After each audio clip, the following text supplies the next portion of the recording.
Talksport 2. On Talksport, Chelsea face arguably the toughest challenge in football right now, beating Paris Saint-Germain in the final of the Club World Cup in New Jersey. With your commentary team on Talksport of former England striker Dean Ashton and Nigel Adderley. Thank you, Adrian, and welcome back to this terrific scene at the MetLife Stadium in New York. President Donald Trump is here as one of the guests of honour. We've just had Robbie Williams performing, and now we will pause to hear the US national anthem before the Club World Cup final. By the dawn's early light, what so proudly we hailed at the twilight's last gleaming, whose broad stripes and bright stars through the perilous fight o'er the ramparts we watched were so gallantly streaming, and the rocket's red glare, the bombs bursting in air, gave proof through the night that our flag was still there. Oh, say does that star-spangled banner yet wave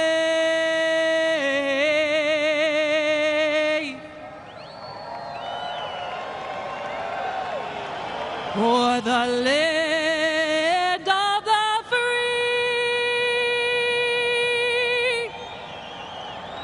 and the home of the brave?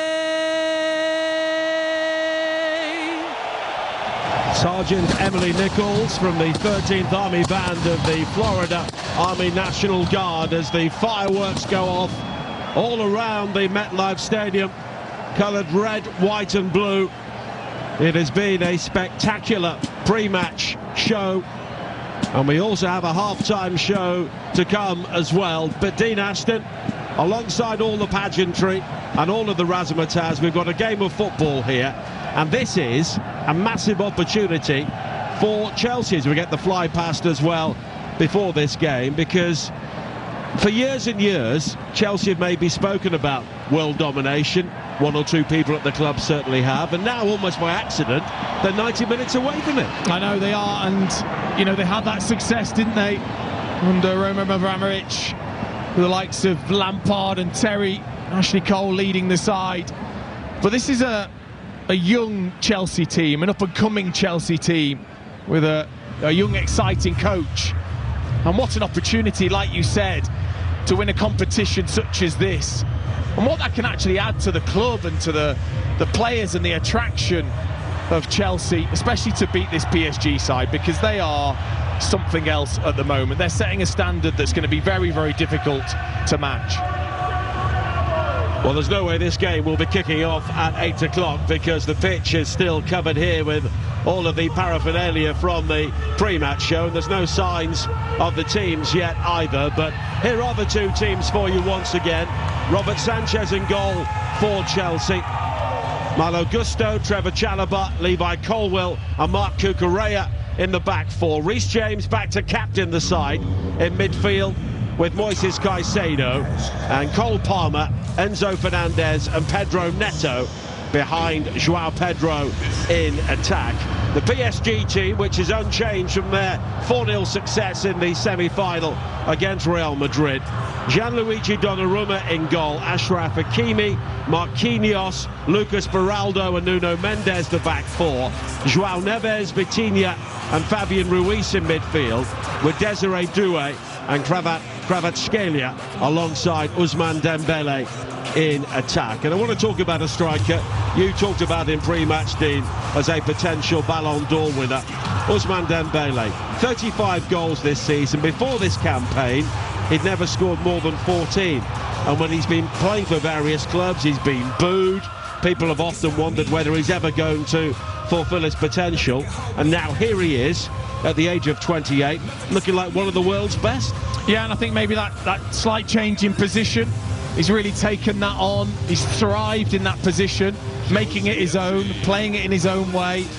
We always knew he had the electric pace, and now he's added that incredible work rate off the ball and intelligence in the way that he presses and helping this PSG side. And then when he gets in front of goal, you now have that feeling that he's got the clinicalness to put every single chance away. Or he's actually really unselfish as well. Because he's played wide, he still has that in his armoury to just lend it to a teammate. And he is, you know, really leading this PSG team in terms of that attacking play. Well, in many ways, this FIFA Club World Cup has been used as a dry run for the World Cup next season, and they still need to sort their timings out, because this game should have kicked off by now, and there is still a huge depiction of the new trophy on the field of play. And now finally we are about to get both sets of players on the field of play here, and of course they'll be introduced one by one, not before the match officials arrive. Ali Reza Fagani, the Iranian-born Australian, did the opening game, and he's also in charge of the closing game as well in this first Club World Cup. Bastian Dankert is also the VAR official as the officials make their way out onto the field of play. And Chelsea now finally arrive onto the pitch, trying to look casual in the blue tracksuit tops, but rather like the Super Bowl, Dean, sometimes it feels as though the players are some of the least important people here. Yes, I mean, let's not get football in the way of the pre-match build-up. You know, really building the drama and the tension. I think it's something that we're not necessarily used to in the UK, but they really like to build it, especially with the players coming out individually through those lit up tunnels. But really, as players, you just want to get down to the game. That's all you're interested in, that's all you're focused in. You see this is going on, but you don't really take it in.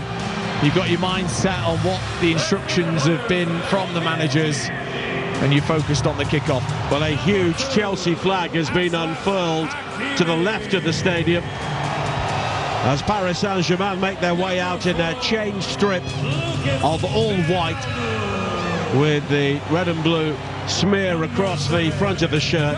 Chelsea will be in their home kit of all blue here today.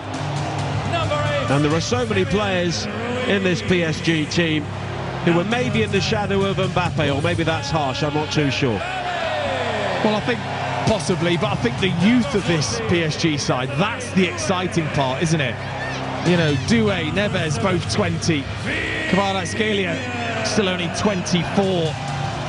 You know, Beraldo, 21. Hakimi's only still 26. There's so much development still within this PSG team. I think that's what must excite certainly the Paris fans. And then that experience, Marquinhos and Donnarumma in the team too.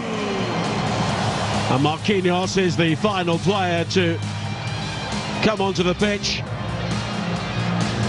And the MetLife Stadium pretty close to its 80,000 capacity for this final. The venue for the World Cup final, which will take place in the third week of July next year. FIFA are calling this the biggest game in club football. I suspect one or two people at UEFA may talk about the Champions League final, but there's no doubt on an occasion like this, FIFA will believe that their decision to produce this has now been well worthwhile, because they've got two big teams in the final. I'm sure they may have preferred one of the South American sides to have got through, but they filled the stadium, and undoubtedly they've created a buzz. Yeah, they have, and it was similar with PSG versus Real Madrid in the semi-final at this stadium, you could sense the occasion of it and the buzz around the two teams. It's the same for the final. You now just hope that the two teams can live up to that, and I don't really have any doubts, because PSG are not going to allow Chelsea to relax. They're going to make it so difficult for them. They're really, really going to test this Chelsea backline. Chalobah, Colwill, Cucurella, Gusto and Sanchez. The ultimate test this evening for them. Over on Talksport 2, they are underway in St Gallen between England and Wales. Full commentary on that game with Joe Shedden, Tash Dowie and Rhian Skinner. It's 0-0 at the moment, also 0-0 in the game at St Jakob Park in Basel between the Netherlands and France. Of course, there are various permutations. The French already through an England victory, and they will definitely join them. A draw may well be enough as well. Wales have to win, and win big, and produce one of the biggest surprises in global women's football history to make progress. But no goals in either game at the moment. Talksport 2 is the place for the England-Wales game. Here on Talksport, we are bringing you the FIFA Club World Cup final between Chelsea and Paris Saint-Germain. The two captains, Reece James and Marquinhos, meeting in the centre circle. This game should have started 5 minutes ago. It's incredible, isn't it? There's absolutely no rush, is there? Everyone's nice and relaxed, just taking it in, allowing the pitch to be cleared, making sure that the acoustics are ramped up as PSG just get into their huddle. And that's PSG team, a side who have really grown over the last 6 months or so. It's difficult to remember now, but they made a terrible start to the league phase in the Champions League, and they look to be the first big casualties for a time. They had to come from 2-0 down to beat Manchester City, and now we've got the familiar tones of Michael Buffer giving us the introduction. The players are ready. Football fans, are you ready? In the blue corner, the 6-time champions of England and 2-time European champions, born in 1905. Hailing from Stamford Bridge on King's Road, London. Ladies and gentlemen, they are Chelsea!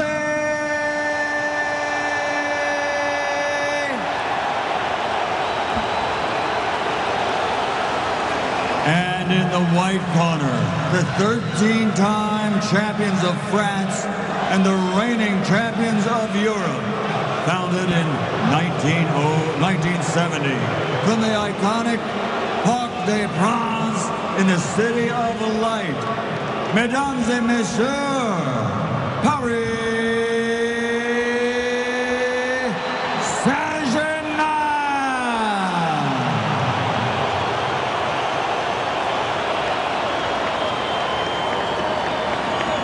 And now, ladies and gentlemen, for the thousands in attendance and the millions watching around the world,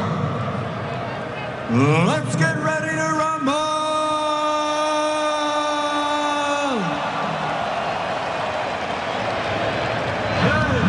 Well, we've seen and heard everything now.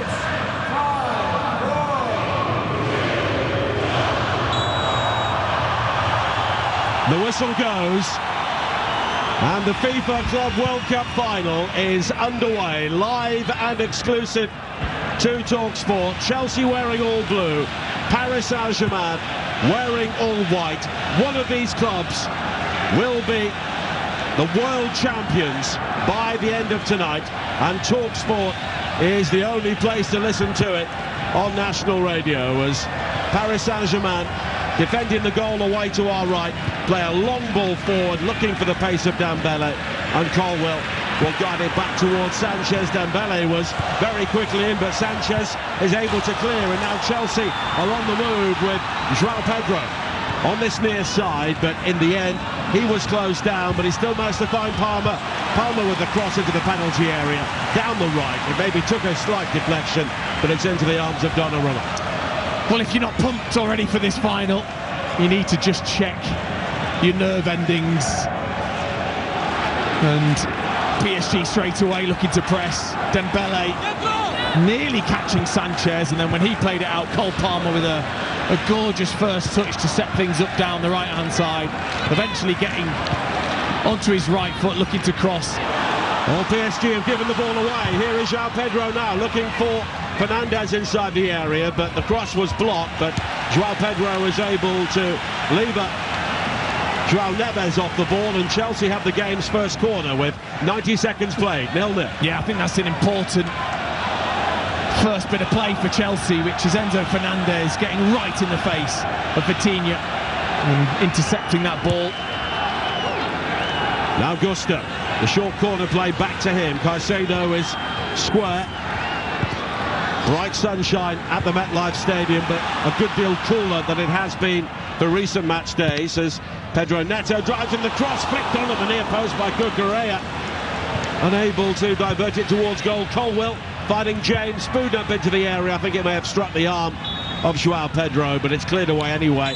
Handball has been given by the referee, and it will be a free kick for Paris Saint-Germain. Yeah, positive start from Chelsea. Really good ball in from the left-hand side. Cucurella it was, who just flicked it on. Colwill just wasn't on the move, wasn't anticipating that might be flicked onto the back post, or whether he could have had a free header. But Chelsea looking to start high up, actually, looking to try and press PSG as they try and play out into Vitinha and Neves. Still 0-0 in St Gallen between England and Wales in the Women's Euro. Commentary on that game over on Talksport 2. Here on Talksport, nearly 3 minutes played. It is Chelsea 0, Paris Saint-Germain 0 in the final of the FIFA Club World Cup. Donald Trump is here to watch. We've had Robbie Williams pre-match. Michael Buffer with the introductions. You enjoyed that, didn't you? I can't help it. Just every time. I tell you what, if you'd had him rather than Dean Smith on the mic at Carrow Road all those years ago, things might have been different. Might have stayed up. Enzo Maresca prowling around the Chelsea technical area at the start of this game. It's been, we always talk about the journey, particularly in the United States, but it's been some journey for him in the Championship with Leicester 12 months ago. Took the job at Chelsea. There have been various stories and speculation about his long-term future the whole season, and now, having guided them back into the Champions League, they could be world champions. He could be a world champion. As Paris Saint-Germain look for a long ball forward here into the penalty area, and Neto did brilliantly to track the runner Hakimi and dive in and head the ball back to Sanchez. Brilliant defending from Pedro Neto, and vitally important that he continues to do that, because Hakimi, especially against Real Madrid, was just constantly free, constantly getting forward, and they didn't defend anywhere near as well as that. But here's an opportunity for João Pedro to break into the penalty area here, and he's been tracked by Marquinhos. Pedro Neto is able to gather. England have a penalty against Wales over on Talksport 2. 0-0 here as Neto comes forward again. Marquinhos plays it back into the penalty area. I'm not sure Beraldo wanted that ball there, and under pressure he plays it straight out of play for a throw into Chelsea. Well, it's no exaggeration to say that within the first 5 minutes Chelsea have caused Paris Saint-Germain more problems than Real Madrid did in the whole game. Just a little bit of uncertainty there from Marquinhos and Beraldo. And now Chelsea come forward again with Palmer. It's been a good start from there. He's got support from Gusto on the right, but he checks back. Fabian Ruiz goes to ground to make the challenge, but doesn't make it. Gusto with the cross into the penalty area. Cleared away by Beraldo at the near post, and then hammered away by Nuno Mendes up towards the halfway line. Now Chalobah, infield again for Caicedo, down the line, looking for Gusto, but it's overhit and out of play. Let's get the latest on that game between England and Wales. Commentary on Talksport 2, watching for us, Ian Abrahams. England 1, Wales 0. The goal after 13 minutes. Georgia Stanway fouled. VAR announced it was inside the area. The referee had initially given a free kick outside, and Stanway stepped up to score. England 1, Wales 0. The game's on Talksport 2. Thanks, Ian. Still goalless as well between the Netherlands and France, but an England win, and they will take care of business and move on to the quarter-finals. At the moment, they would play Sweden, but there is the possibility they could end up facing Germany, but we'll have to wait and see. Kvaratskhelia was chasing a long ball forward there for PSG, but we've taught them up so much, but they've come out here looking rather at odds with each other. Mightily impressed, though, with the early tactics from Enzo Maresca, looking to be way more aggressive than I expected Chelsea to be, and really trying to test Paris Saint-Germain in terms of that build-up and physically try and bully them. Now Palmer finding space again down the right-hand side, cuts in field towards the edge of the area. Good challenge by Nuno Mendes, but once again Gusto was quickly forward for Chelsea. Just delays and then guides it back to James. James and Caicedo have been very tight as a pair at the start of this game, but they go back, and Chalobah under pressure from Dembele will find Colwill, and here is Caicedo now, playing his 50th game of the season here tonight.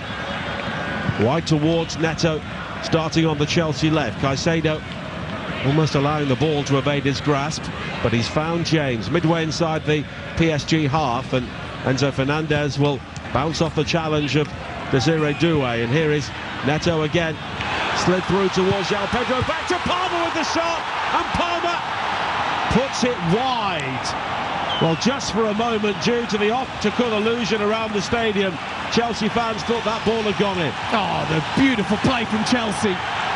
Neto, little step over, drives inside to Enzo Fernandez, into João Pedro, Cruyff flick to Palmer, and you're right, it looks like it's in, because it just whips past the outside of the post, hits the stanchion behind the goal, and then ripples the back of the net as if it's curled into that top corner. It's a big chance, and he can't believe he's missed it, Cole Palmer. He's just trying to be too accurate. 8 minutes played, Chelsea 0, Paris Saint-Germain 0, here on Talksport. Over on Talksport 2, England lead Wales by a goal to 0 in the Women's Euro. Great night, if you've not done it already, to download the Talksport app, go to the live commentary section, and you can swipe between the games at your leisure. Now Gusto for Chelsea in the right-back position on this near side, into James. Chalobah offering Gusto support. Now Caicedo with the early ball forward, looking for João Pedro, who's clearly got license to roam at the moment. Cuts inside, did have Palmer in support, but the ball squirts in field, and it's recovered by Vitinha. But already just showing that willingness to run in behind that Real Madrid didn't, and Bayern Munich didn't have that threat for Marquinhos and Beraldo to constantly have to consider that. João Pedro's done it 3 times already, and he's got some joy. This Chelsea's 64th game of the season now into its 330th day, and they played 17 different countries during this campaign across 4 different continents. It really is a global game for them, as Hakimi comes forward now for Paris Saint-Germain. Back in field towards João Neves, and Desiree Doué's got the opportunity to work it wide. Dembele just lurking with intent on the edge of the penalty area, steps offside, then has to check back as PSG try and be patient here. Kvaratskhelia will look to take on Gusto. And Gusto does have some defensive cover, but it's quickly played back in field again towards Vitinha. And we saw PSG play a very direct style at times against Real Madrid. They were helped out by some hapless defending, but they would just ping that ball in behind at every opportunity. But Chelsea at the moment, by sitting this deep, are not giving them the room to do that. No, well, I mean, look, the attack started with Hakimi looking to get in behind, so they've got that threat, but now they've just got control, and Chelsea are going to sit in. And it's the likes of Gusto and Cucurella that have to be so alert when that ball gets switched, because then Doué and Kvaratskhelia, they're so positive, in getting at the fullback or trying to get in behind the fullback. You've got to be focused all the time. Now Nuno Mendes, he's lost out to Caicedo, and it's extremely physical inside that central area. And Joao Pedro was also involved, and it's Nuno Mendes, the player who ended up on the turf, rather ruefully rubbing the side of his head. And it was a challenge there, which was certainly an interesting category. Yeah, it was. It was all legs from Joao Pedro, toes it away, and then almost climbs on top of Nuno Mendes and catches him on the head with his knee. But I think it has to be one of those games where Chelsea are extremely physical, especially in that midfield. Vitinha, Neves, Ruiz. That's the one thing you would have to question. Are they capable against a side if they try and bully them? We'll see. 12 minutes played, 0-0. As PSG try and come forward with Doué down the right-hand side. Infield to Hakimi. The challenge comes in from Caicedo, all arms and legs, but he won the ball. And now Joao Pedro tries to feed it wide to Neto on the left, but Marquinhos rumbles in to make the challenge straight away. Yeah, and that's where he's at his best, Caicedo, is you think that you've got time, and from nowhere he covers the ground and takes the ball off you. Now Enzo Fernandez looking to become a World Cup winner with both club and country. And he wins the ball back on the edge of the penalty area here, plays it back to James, but has given the ball away to Dembele, but only briefly. But there was the opportunity there for PSG to try and break, but Desiré Doué was fouled in the build-up by Cucurella. The referee tried to play the advantage. In the end, there wasn't any, so it will come back for a PSG free kick. Oh, but there was no time wasted at all there. Cucurella spotted that Dembele was going to lay that off and just powered his foot through Doué's. Lucky not to get a yellow card, because he knows what he's doing here. He just kicks right through the heel of Desiré Doué. I think, again, that's a sign of that physicality that Chelsea will want. Well, Chelsea had an extra day to prepare for this, and clearly they've spent that time working on the game plan to try and overcome Paris Saint-Germain. Let's go back to Ian Abrahams watching the game between England and Wales. England 2, Wales 0. Suicidal defending at the back from Wales, and Alessia Russo set it on a plate for Ella Toone, who scored at the second attempt. It's England 2, Wales 0. England heading through to the qualification. Thanks, Ian. Commentary over on Talksport 2 as Paris Saint-Germain come forward now. The cross into the penalty area, though, from Hakimi, aimed for Kvaratskhelia at the far post, was way overhit, and it's gone behind for a goal kick. Yeah, and Cucurella just having a little word there with Pedro Neto, who drifted out of position needlessly and just allowed Hakimi again the space. You can't do it. You cannot let Hakimi continue to just have space. He's shown already in this tournament how influential he can be. 2 goals and 2 assists for the right back. So far forward he's getting. Sanchez now clears the ball all the way along the ground, all the way up to the halfway line. He finds Joao Pedro. Fernandez have made the break forward, but it's won back by Paris Saint-Germain. 14 minutes played here on Talksport in the Club World Cup final. 0-0 between Chelsea and Paris Saint-Germain. England already 2 goals up on Wales over on Talksport 2 in the Women's Euro, as Dembele plays a crossfield ball from left to right to find Hakimi on the far side.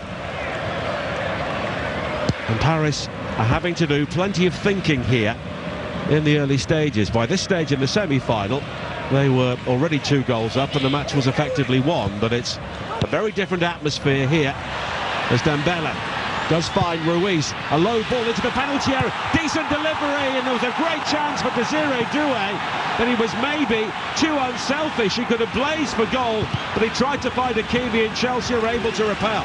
What is he doing? Oh, what's he doing? I know he's trying to be a good teammate, but you've got to be ruthless in those situations. It's a brilliant ball, a great run to start with from Fabian Ruiz. Brilliant ball across. Desiré Doué, 6 yards out, no pressure. Just put it past the goalkeeper, Sanchez. Instead, he's trying to lay it across to his teammate. when he should just score. It's an incredible decision from Doué. Well, he scored twice in the Champions League final, and he should have scored the opening goal in this final.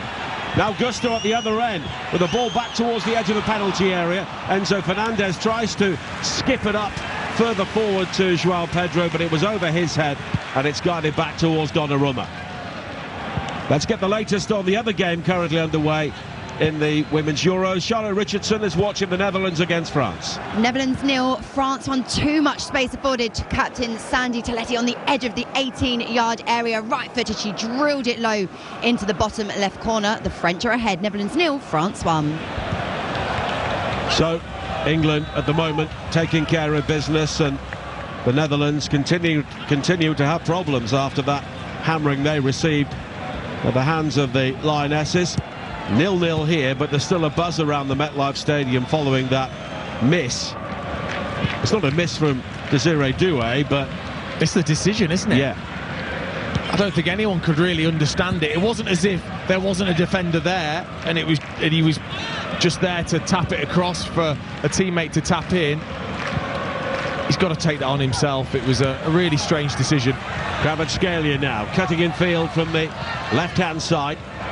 Reece James just allows him to go, and now Dembele, Ruiz in the left wing position, back towards Vitinha, and Paris Saint-Germain just beginning to create their passing angles. Now it's high over the top. Nuno Mendes was the furthest player forward, but a combination of Chalobah and Gusto will clear the ball away on this near side. Yeah, and once they do have control, Paris Saint-Germain, that's when their midfield players really impress me, with the running off the ball. Fabian Ruiz, João Neves to create space for Dembele and the wide players. Now Dembele, good ball to find Désiré Doué. This time he comes in field and he forces an excellent save from Sanchez going down to his left-hand side, and Doué took the responsibility there, and Sanchez was really tested. Well, of course he did. He knew he should have the last time, so this time he was going to make no mistake. Took a great first touch with his right foot onto the left foot, and then whips it back across where he came from, and it's a superb save from Robert Sanchez. He has to change direction very quickly, get down to his left, and get a big hand on top of the ball. It's a great save. Well, Paris Saint-Germain have scored 10 times in the first half during this Club World Cup. Chelsea haven't conceded any, so Paris will believe they should be ahead, although of course Cole Palmer had that great chance before those opportunities. And you're listening to the FIFA Club World Cup live on Talksport, presented by DAZN. Watch every game of the FIFA Club World Cup live and for free on DAZN. Sign up at dazn.com. 18 minutes played. If you've just joined us, we had a delayed kickoff due to the pre-match festivities as Désiré Doué tries to turn now and plays an excellent ball forward, looking for Hakimi, who's able to keep it in play. Kvaratskhelia is the player waiting inside the penalty area. It's laid back though to Vitinha, and PSG will go all the way back to the halfway line.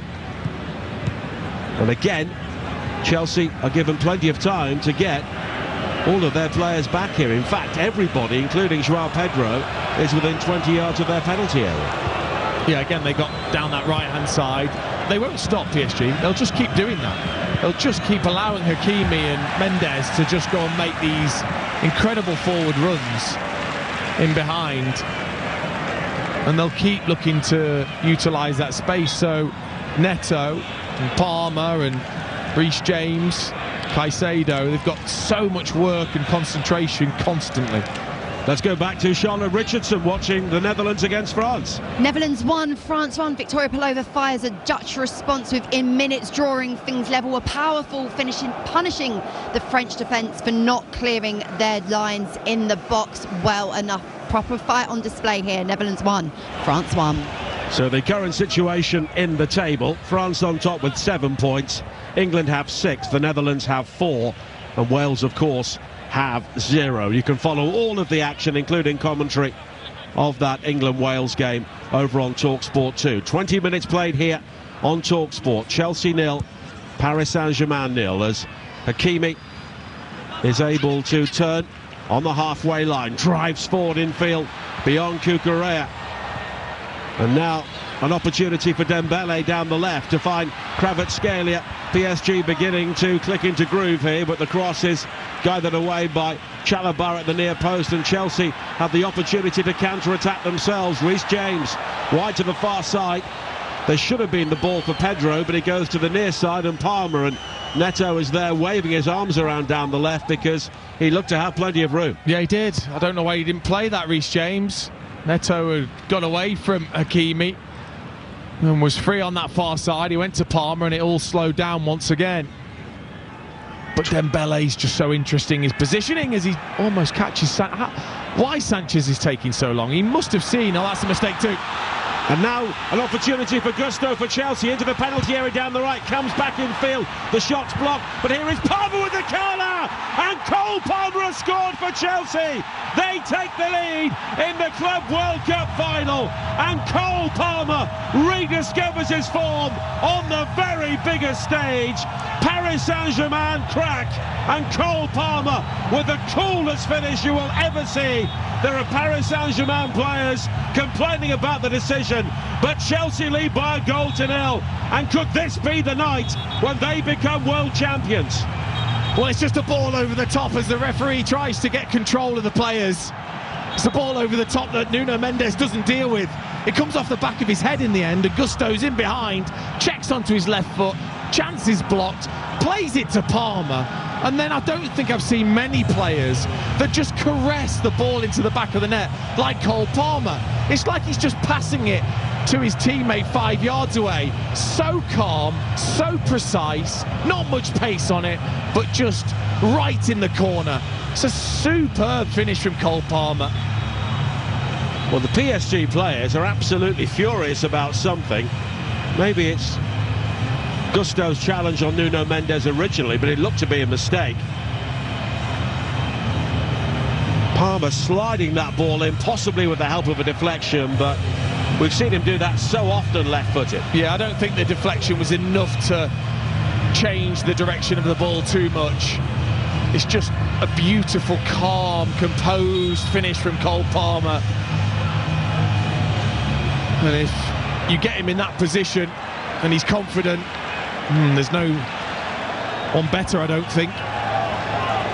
Well, despite the complaints, the goal was given and Chelsea lead 1-0. Only the second goal that Paris Saint-Germain have conceded in this Club World Cup. Igor Jesus of Botafogo scored the other one when they beat PSG in the group stage. But after Paris should have scored, Cole Palmer has scored.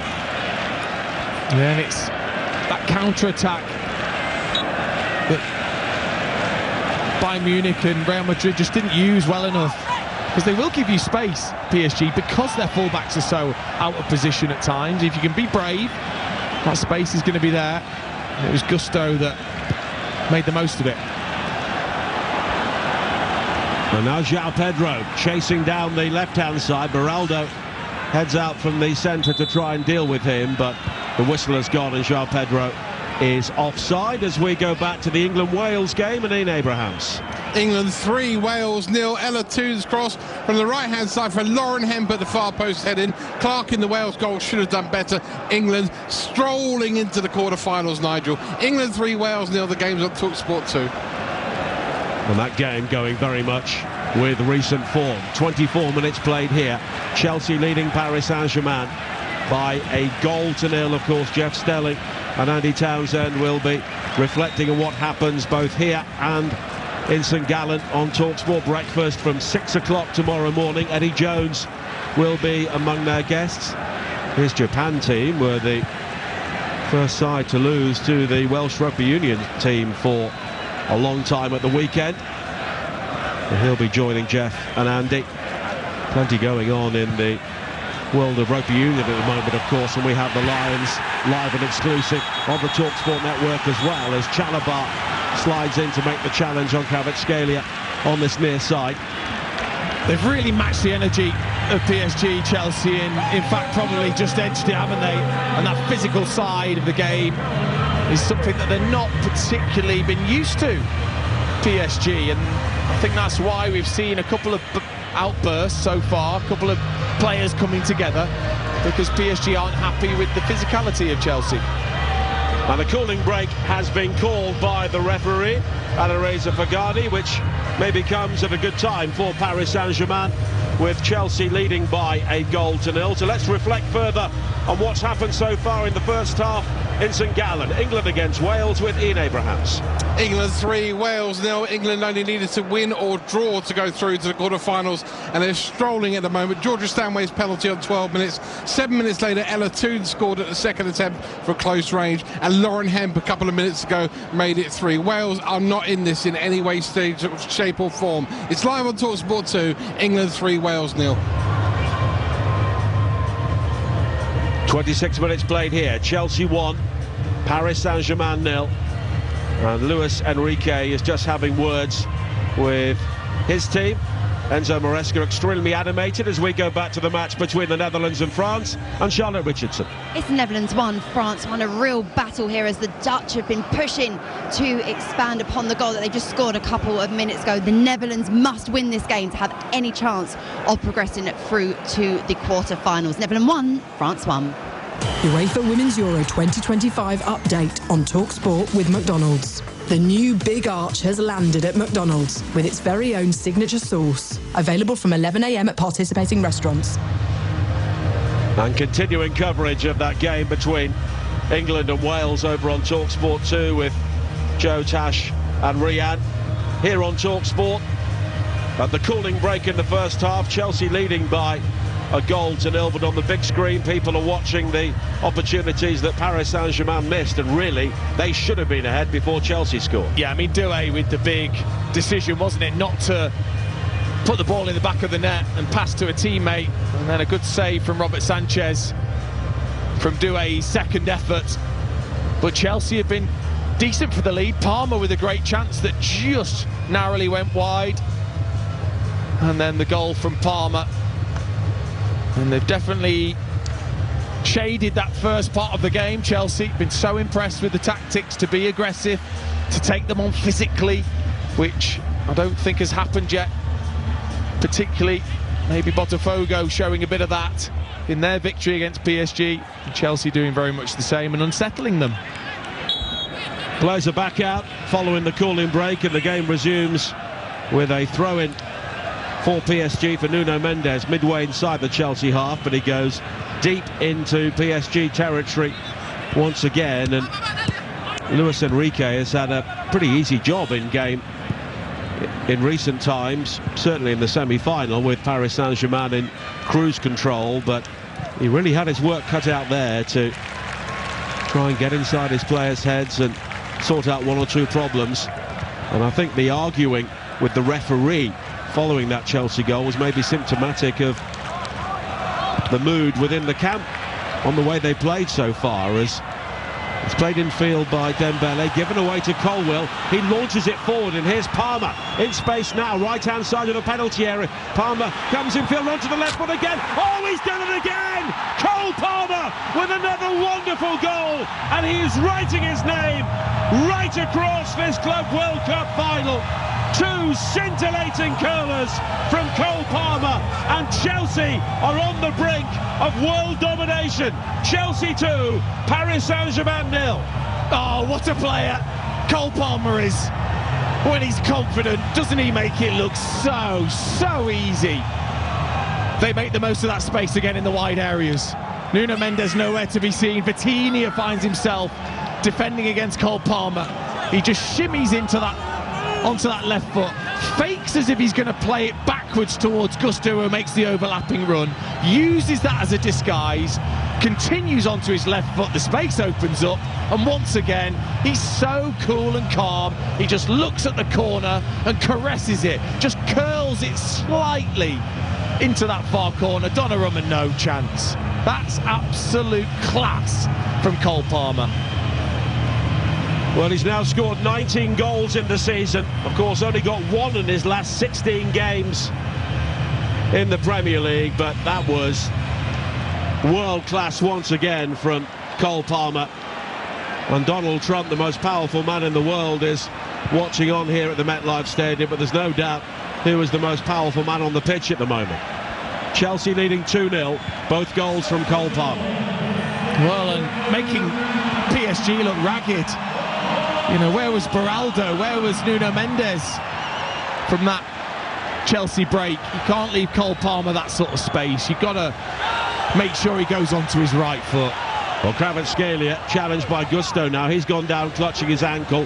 Palmer's also gone down clutching his face. But play continues as Dembele tries to play the ball inside Cucurella, looking for the run of Hakimi, but it's back towards Robert Sanchez.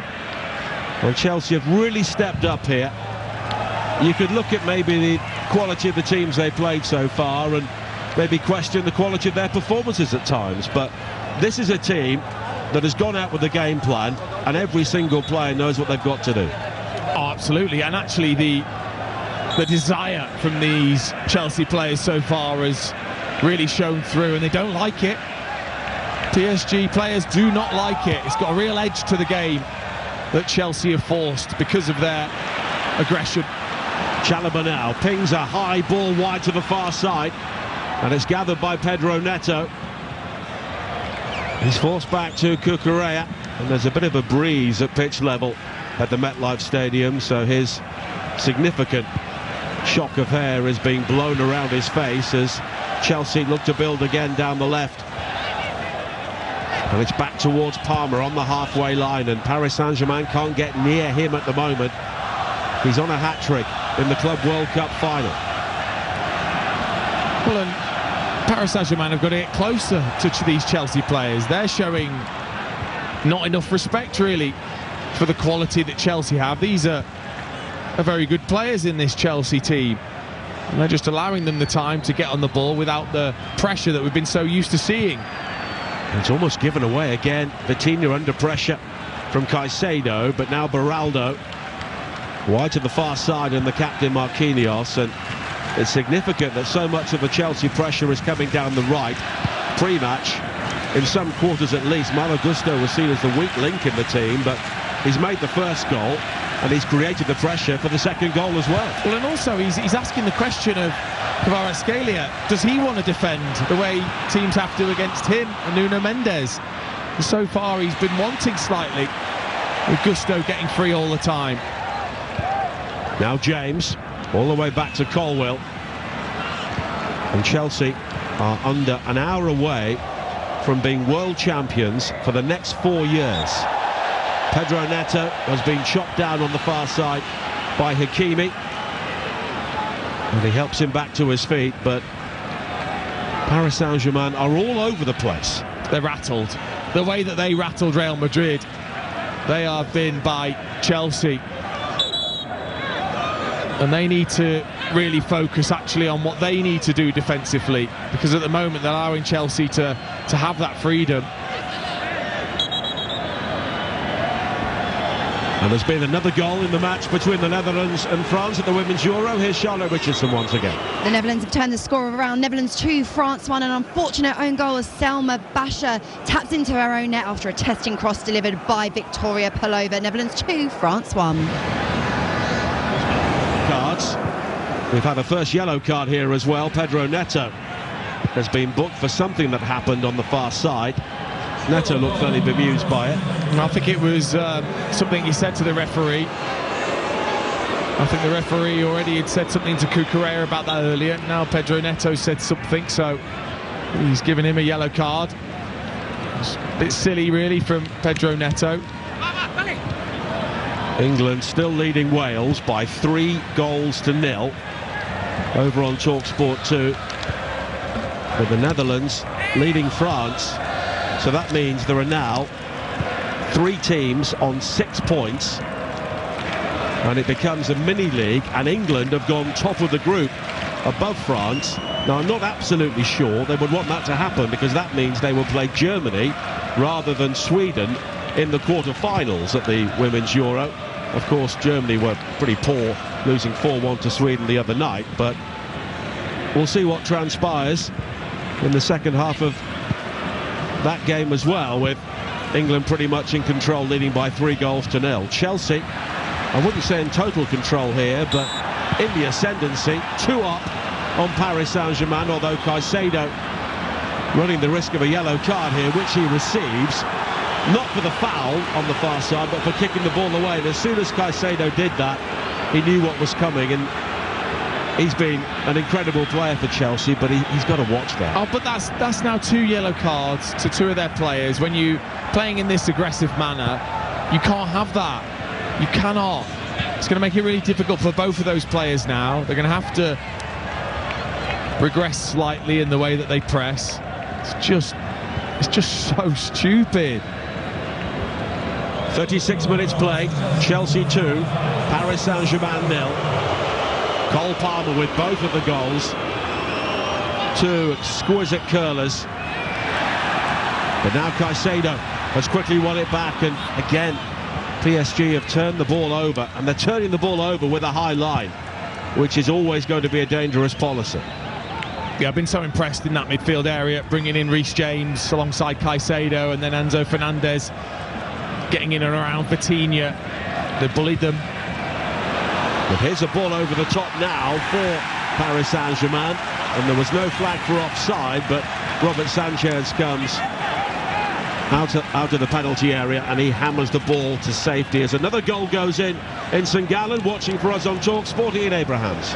England 4, Wales 0 a minute before half-time. Ella Toone to the byline, scoring for Alessia Russo 6 yards out, tapping her first goal of the competition. The game's live on Talksport 2. England heading for top spot. England 4, Wales 0.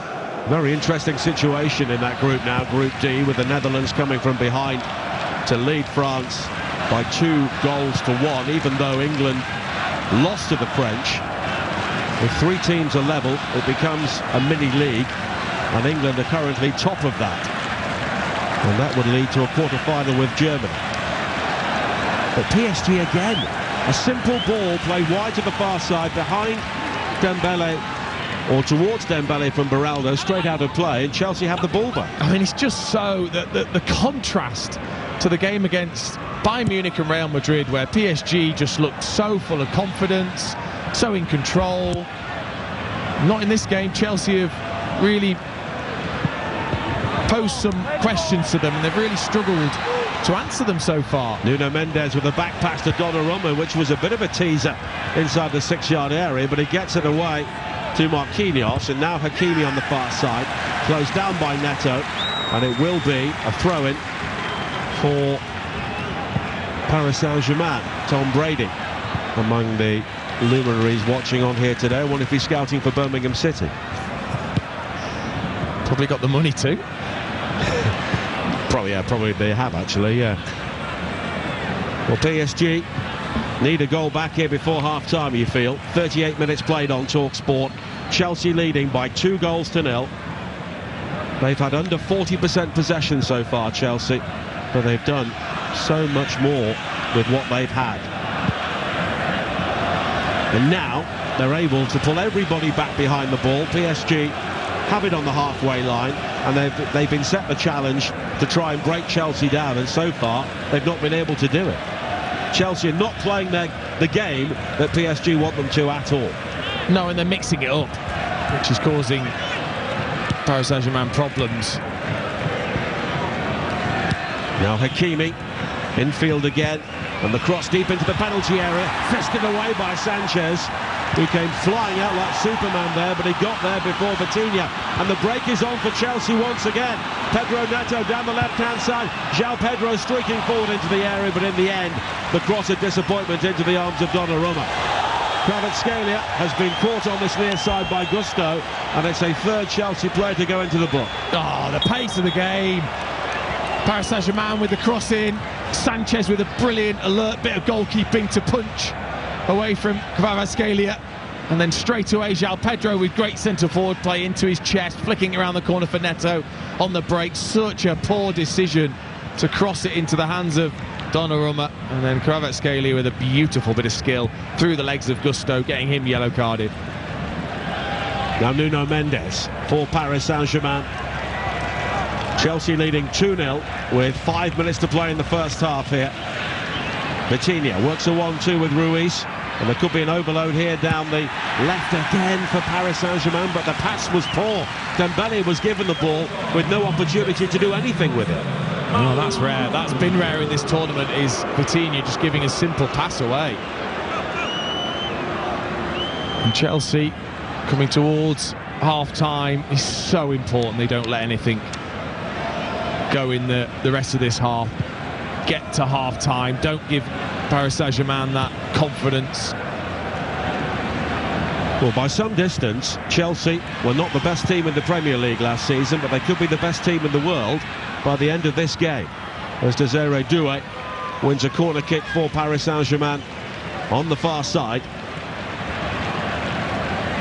In terms of an overall body of work, you could maybe make a case for Paris Saint-Germain being the best team in the world, having also won the Champions League, but this is a competition. Everybody had the opportunity to win, and at the moment Chelsea are taking that opportunity. Corner kick though for Paris Saint-Germain. Vitinha working it short, and they open out the angle for the cross for Nuno Mendes, but it's back to Desiree Doué on the edge of the penalty area. Now Hakimi, and Vitinha again, back to Hakimi. Dembele scoops it over the top and scoops it straight through to Robert Sanchez. Let's get the half-time news from the Women's Euros, the Netherlands against France, and Charlotte Richardson. Netherlands 2, France 1. The Dutch fight back to lead at the break. Sandy Toletti's opener cancelled out by Victoria Pelova, who was instrumental in creating the danger, causing Selma Basha to put the ball into her own net. Half-time, Netherlands 2, France 1. Still playing on Talksport 2 between England and Wales. England leading 4-0. Whereas Palmer comes forward now for Chelsea on a hat-trick. And he threads it through. Here's João Pedro with a great opportunity. Oh, what a dream first half this is turning into for Chelsea. João Pedro makes it 3-0, and they are cantering to the World Championship here. Superbly done by Cole Palmer. And João Pedro, what a signing he looks. 3 games, 3 goals, and he'll be a world champion. Well, Cole Palmer at the moment is dismantling the Champions League holders at the moment. How can you be that naive as a team to allow Cole Palmer to come off you, receive, turn, get out your defence, no pressure on him, and then it's a great pass. The timing of the run from João Pedro's superb. He just dips in behind Beraldo. The pass and the weight of it from Cole Palmer's superb. And then João Pedro, just take a bow. The calmness, the way he just flicks that over Donnarumma, one of the best goalkeepers in the world, by the way, is stunning. And the celebration to match. Well, Paris Saint-Germain are having done to them here what they did to Inter in the Champions League final and Real Madrid in the semi-final here. They are being utterly destroyed by Chelsea. But it's their own doing at times as well. Defensively, just shocking. Showing no respect to the players that Chelsea have. Cole Palmer with all the time to pick the pass. João Pedro then, talk about calm, talk about confident after the 2 goals he had the other day. It's a stunning little flick over the top of the Italian goalkeeper, who'd only conceded 1 goal before this game in the tournament. Let's get half-time between England and Wales. Ian Abrahams. Well, Wales nil. Georgia Stanway's penalty on 12 minutes led to the goal glut. Russo set up Toon for the second. Toon crossed for Hemp to head in the third, and then Toon also squared for Russo to get her first goal of the tournament for England's 4th. One-way traffic, England heading through to the quarter-finals, top of the group. It'll be on Talksport 2, the second half. England 4, Wales 0. Thanks, Ian. Chelsea, who were 15 points off the top in the Premier League last season, are 3-0 up in the final of the World Club Cup. And they deserve it. They've been excellent. Been so impressed with Enzo Maresca's tactics to either press at times and then sit deep when needed, but also be brave in allowing Cole Palmer, Neto, Gusto to really burst forwards and expose those gaps that are left by Hakimi and Mendes. They've caused them lots of problems because of it. We're into a minimum of 6 more minutes at the end of the first half following the cooling break. And PSG need half-time here. 3-0 down. Chelsea have been absolutely ruthless. And PSG have had the luxury of a high line because they've been pummeling teams themselves, but they've not really been switched on themselves here, and Chelsea have just been able to pick them off. And what a signing João Pedro looks, doesn't he? And Desiree Doué. And I wasn't going to start him. No, you weren't, were you? No, forgot about that, yeah. But I didn't realise Chelsea would go as aggressive as they have done. They've been really positive in taking this PSG team on, and they've got the success because of it. And actually, other than the Doué opportunity that he didn't take, they've not really caused them that many problems. No, we had the shot from Doué, which was kept out by Sanchez, and the Doué attempt to find Hakimi when he should have scored himself. But here is Kvaratskhelia, headed by Doué into the penalty area, cleared by James. And now Palmer on this near side. Gusto has to juggle to keep the ball in play.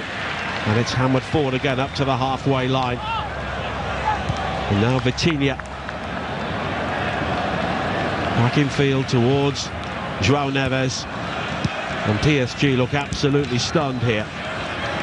And here is Hakimi down the right-hand side, delivers the cross in, and the header towards goal from João Neves is kept out by Robert Sanchez. It was a stooping header, and it rather scudded across the goal line, but Sanchez was able to get down and make the stop. Yeah, it was a really clever ball in from Hakimi, really picked out João Neves, who's good at making those late runs into the box, and it was just Colwill who was so close to Neves' head that just put him off, just didn't allow him to really power the header through, because he wanted to hold his head back from catching the studs, and that meant Sanchez could just gather because there wasn't the pace on the header.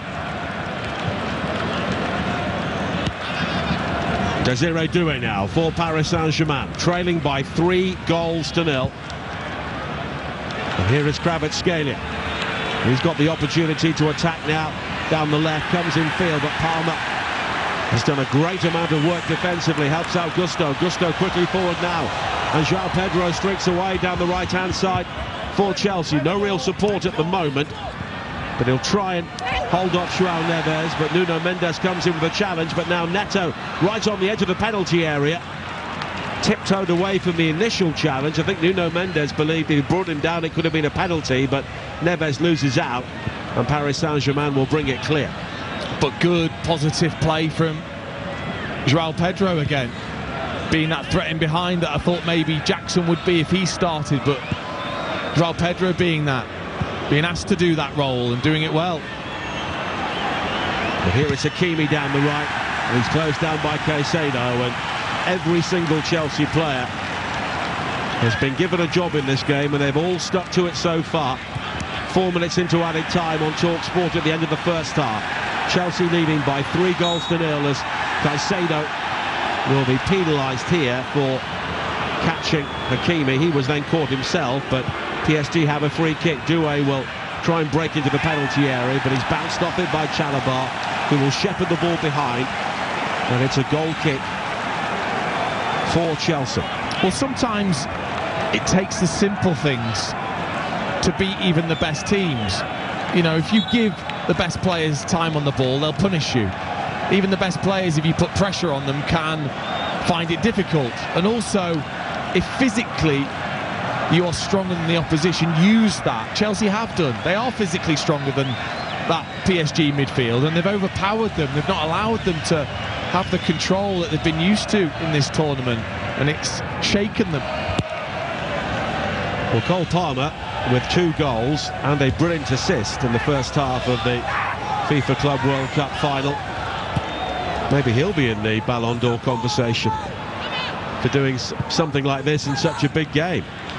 Of course, it's often taken over a season, but people often have recency bias in a vote, so you never know, as Dembele plays it wide to the far side, looking for Desiree Doué, and it's straight out of play. Well, there's no doubt that tournament football can take precedent in any year for the Ballon d'Or.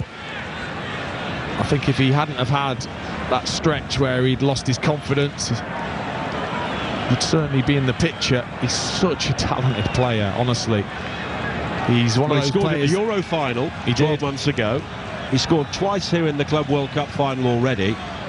I know he's not played in the Champions League this season, so that would certainly work against it. But Chelsea here, as we tick towards the end of added time, leading by 3-0 as Nuno Mendes plays a long ball forward. It's taken down well by Desiree Doué. Tried to clip it into the area for Ruiz. He then does well to recover as Cucurella allowed that ball to shepherd behind, and in the end the ball had to be gathered by Sanchez, and that is half-time. Well, what a first half it has been. The Paris Saint-Germain players sprint off the field towards the corner on the far side. The Chelsea players look slightly more relaxed because they lead here incredibly by 3-0. They are 45 minutes away from being crowned world champions. And Dean Ashton, why has it gone this way? Because of the tactics of Enzo Maresca in deciding to be aggressive and take them on physically. PSG not allowing them the time to settle into the game, not allowing them to press Chelsea, playing it long, which Real Madrid and Bayern Munich didn't do, stretching the game, making the most, taking advantage of those gaps that are left by Hakimi and Mendes, but that takes a bit of bravery and gambling a little bit for Cole Palmer and Gusto. And they've got the rewards because of it, and they've been clinical with those opportunities. Cole Palmer's been outstanding, and João Pedro's finish was scintillating, and they've been good, very good for their lead at half-time, and some big questions to be answered for Luis Enrique. And Cole Palmer is someone who we've exhausted these superlatives about for certainly 1.5 seasons, and he's come back here and looks $1 million once again, or $1 billion. Take my money off me if it means going and watching Cole Palmer. Honestly, you pay to watch him. He's such an entertainer. He makes it look very, very easy. You know, he's willing to try the difficult things, and he can produce it. And his 2 finishes were just so calm. You wouldn't believe that it's in a Club World Cup final in a stadium filled with over 80,000 people. It's just like he's practicing on the training pitch. We'll get the views of Troy Deeney and Darren Bent coming up shortly here on Talksport. But at half-time, Chelsea, 45 minutes away from being world champions, lead Paris Saint-Germain by 3-0. This is Club World Cup Live on Talksport. FIFA Club World Cup live on Talksport, presented by DAZN. Watch every game of the FIFA Club World Cup live and for free on DAZN. Sign up now at DAZN.com. Be match ready for all the epic European tournament action with Carling, the beer of football. Whether you're watching the game in your local pub or supporting from the comfort of your sofa, get your mates together and enjoy the match with Carling. The games, the goals and the gang you share it with. How's that for an unbeatable lineup? Make matchday memories that last a lifetime with Carling, the beer of football. 18 plus, always drink responsibly. Standards. At William Hill Vegas, they matter. That's why Bonus Drop Boost, our free-to-play game, gives you a chance to win each day. That gets our stamp of approval. And when you play 3 days a week or more, you get a Friday boost. William Hill, Vegas, as it should be. One a day random prize claimed by 23.59 win day, valid 24 hour on selected games. Prize terms shown in win message. T's and C's apply. Play responsibly. Join EE, the UK's fastest growing broadband provider today. Why are so many people joining? For starters, you get up to £300 to leave your current contract. So I can leave now with 7 months left? Exactly. It's also got Wi-Fi control so the kids aren't glued to their devices all day. Right. I need some of this. Well then, join the broadband switchers choosing EE. Verify at ee.co.uk/claims. Up to £300 credited to your EE account. New customers, 50% availability, 24 months, terms apply. That's not simple. That's not simple. Now that's simple. Hastings Direct Car Insurance is simple. Because when life is this complicated, finding a great deal shouldn't be. Great cover, great price, and a great app makes us one of the UK's top choices when comparing car insurance online. Hastings Direct. Simplicity is the best policy. For verification, see hastingsdirect.com/verify. FIFA Club World Cup on 5. It's the final. Can new star João Pedro fire Chelsea to glory, or will Europe's best PSG be crowned champions of the world? João Pedro! FIFA Club World Cup, Chelsea versus Paris Saint-Germain. Watch, stream on 5. Whatever kind of football fan you are, Talksport and the Coral Daily Download are here for it to celebrate the fans every day. Whether you're a front row seater or a prawn sandwich eater, a half-and-half scarf wearer or a lifelong faithful torchbearer, a retro shirt for every game or bare-chested, even in the rain. For all the latest news, reaction and odds this season, don't miss the Coral Daily Download. Every morning from 6 on Talksport with Coral. We're here for the fans. 18+, gambleaware.org. Going for goal. The Club World Cup final. Live on Talksport. And at half-time, Chelsea lead Paris Saint-Germain by 3-0. 2 brilliant goals from Cole Palmer, and he then set up João Pedro for a third. Over on Talksport 2, it is half-time in the games in Group D at the end of the Women's Euro. In our commentary game, England lead Wales by 4-0. The Netherlands are also 2-1 up on France. That means England, the Netherlands and France are all level on 6 points, and at the moment England will win the group and they will go through to play Germany in the quarter-finals. France will finish second, and although the Netherlands are winning tonight, they would go out of the competition. Coming up, following us with the full-time phone-in alongside Tash Dowry will be Darren Bent, who joins us live on Talksport now. And Darren, first of all, what have you made of Chelsea? Yeah, they've been superb, absolutely superb. I think they've really hit PSG where it hurts, hit them on the counter-attack. I think Cole Palmer that first half, he's the crown in the jewel, because every time he gets the ball, he makes things happen. He had an opportunity just before he scored the first one. He put it just wide of the post, but everything he's done is with purpose, with quality, and the way that this game's gone about. I think if Chelsea walk in at half-time, I know they're only 3-0 up, there could have been a chance for more goals as well. So if you're Enzo Maresca, you're thinking to yourself, if we stick to the same game plan, stick to the same tactics, I genuinely think there could be more goals for Chelsea, I really do. And is this Cole Palmer at the sort of form we saw from him maybe last season around the Euros and in the first half of last season before he had that drop-off? Because if he plays like this, he could take Chelsea to all sorts of places. Exactly that. I mean, PSG don't know how to live with him. No one can pick him up. Vitinha's trying to get close to him. He can't get close to him. But when he's in this type of mood and he's playing with that freedom and that kind of controlled composure, I mean, he's lethal. And that little area on the edge of the box in that D, the moment he opens his body out, I expect him to find that far corner every single time. And that's why when he missed the first one, I was in shock. But I just think for Chelsea, every time you get the ball, where is Cole Palmer? You've got Caicedo there, who's that safety blanket. But if you can give Cole Palmer the ball at any opportunity, he will create problems for PSG in the second half. And how disappointed have you been with PSG, considering how they played in the semi-final and also the Champions League final? Well, do you know what? The way they played against Real Madrid, they were brilliant, but Real Madrid gave them a lot of opportunities, made big mistakes, gave the ball away in the wrong areas, and top teams will punish you. Chelsea haven't done that. So it was about, can PSG be patient? And they haven't been. They've tried to force it.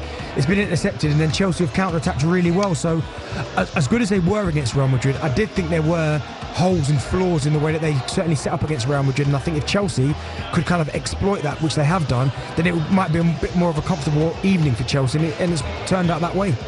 You want to hear from Chelsea fans on the full-time phone-in coming up, 03717 223344, and also fans of Lionesses and Wales as well. And this game at the moment is going as many people thought it would do. Yeah, it is. I mean, the Lionesses have been absolutely superb. I mean, 4-0 up. It's been really comfortable. I mean, anyone who's watching that game, the performance of Lauren James that first half has been absolutely exceptional. But England have put their foot down. They've been ruthless. They've scored goals, created opportunities, and they're 4-0 up at half-time. But it's kind of going to get a little bit more and increase that goal difference. More from Darren Bent coming up in the full-time phone-in alongside Tash Dowie. He'll be live in the stadium at St Gallen. 03717 223344. That will be the number to call at the end of this game Of course, Chelsea leading Paris Saint-Germain by 3-0 in the Club World Cup final. Let's go to the media centre now in the MetLife Stadium and talk to Talksport's Troy Deeney. And Troy, just as we thought, Chelsea leading 3-0 at half-time. Absolutely nobody thought that. What a performance. Clinical, everyone's playing 10 out of 10, no mistakes, and PSG just haven't been up to the level, but it kind of feels like PSG have been PSG'd. Chelsea have been excellent from the start to the finish.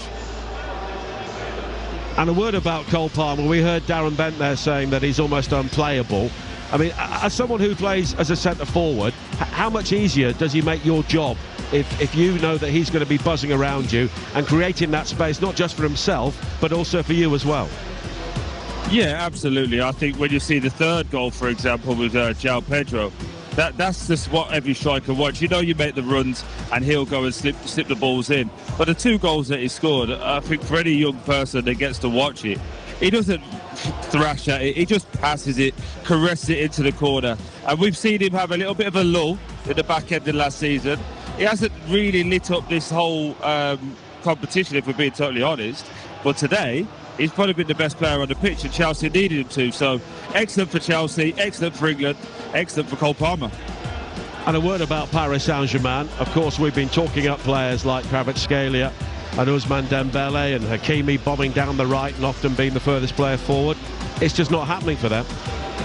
No, it's not. I'm just watching it again as a striker. You look at Dembele, it feels a little bit like he's forcing it a little bit. And I've seen a few of his players get a bit frustrated with him. But let's take nothing away from how good Chelsea have been. There was a key moment in the game at 0-0 where I thought Hakimi could have shot. He tried to square it across the 6-yard box. If he scores that, the game maybe is different. But now the question is, PSG can't be that bad second half, surely not. And can Chelsea keep up this level of intensity without the ball? If they can, it'll be one of the biggest upsets we've seen in a long time. And just a word about the way Chelsea have played. I mean, Dean's been talking in commentary about this intensity, and they've really got in the faces of Paris Saint-Germain.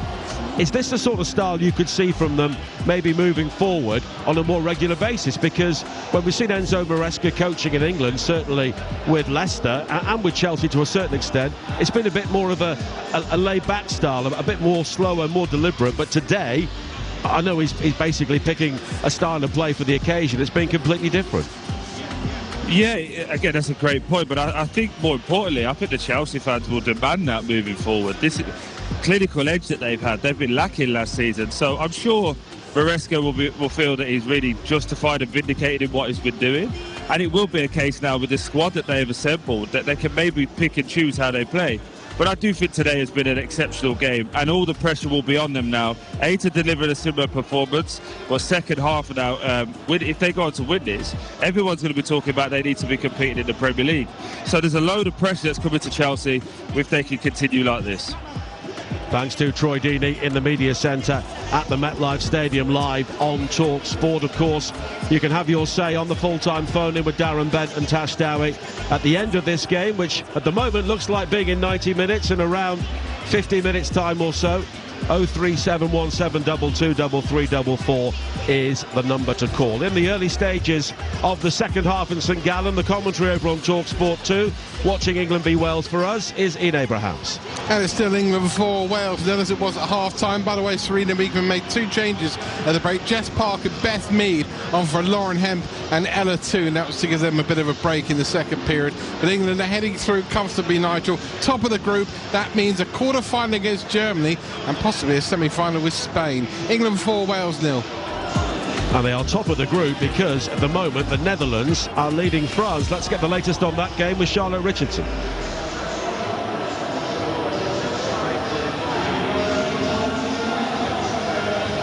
We'll go back to Charlotte in a second. The Netherlands still leading France by 2-1. Don't forget, Talksport Breakfast is on the way, 6 o'clock tomorrow morning.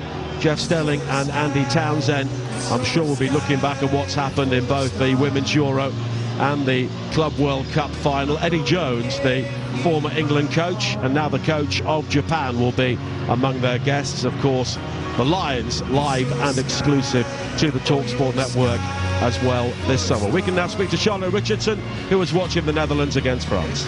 It's Netherlands 2, France 1, and the Dutch need 2 more goals to progress through to the knockout stages at the expense of their rivals, and they are pushing hard, but no goals in this second half as yet. It's Netherlands 2, France 1. UEFA Women's Euro 2025 update on Talksport with McDonald's. Got Big McDonald's hunger? Order the iconic new Big Arch on the McDonald's app. Available from 11 a.m. at participating restaurants. And we're currently enjoying the half-time show, which is taking place high up in the stands at the MetLife Stadium in New Jersey. Dean Ashton is back alongside me here on Talksport, with Chelsea leading by 3-0. And Troy Deeney was mentioning the benches. Could you see anyone on the PSG bench who could maybe make an impact at the moment with them 3-0 down? Well, they've got incredible quality on there. You know, Barcola could cause anybody problems. Ramos is a different type of striker. If they think that they're going to have plenty of possession in the second half, I would say they have to look at themselves a little bit more defensively from what they've shown in that first half. So naive. You can't allow the likes of Cole Palmer the time to receive and turn and drive at your defence. And ultimately they've been overpowered, I would say, physically. So have they got players on the bench that physically could come in and match Chelsea? No. So they're going to have to find a different way to get a grasp of this game. And to just go back to Cole Palmer, he's the man of the moment. In the last 12 months, he scored in the Euro final. I know England eventually lost to Spain, but he came on and helped to change that game. He scored twice in the Conference League final. I know you may be talking about levels, but he stepped up to the very highest level here, and he's delivered once again. But the best players do, because the best players don't feel the pressure and the nerves that most of us do in the big occasions. And Cole Palmer's playing this game like he would any other. And that's a special trait to have for any top player. But when you get in those moments, you've still got the calmness. The 2 finishes were as good as you'll see in terms of what an amazing being, show. Thanks for watching. you know, making sure that you're picking your spot and you're not rushing and you're not snatching and you're in total control.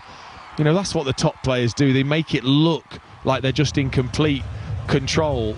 And at the moment, it's a player of the match performance.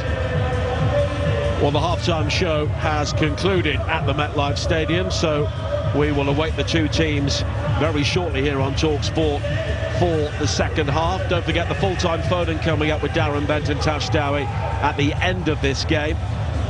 And then Danny Kelly and Andy Brassel will be here with Trans-Europe Express, looking at all of the big moves in the transfer market across Europe. And as we heard from Alex Crook earlier on, there is seemingly Victor Gyökeres on his way to Arsenal, a fee being agreed.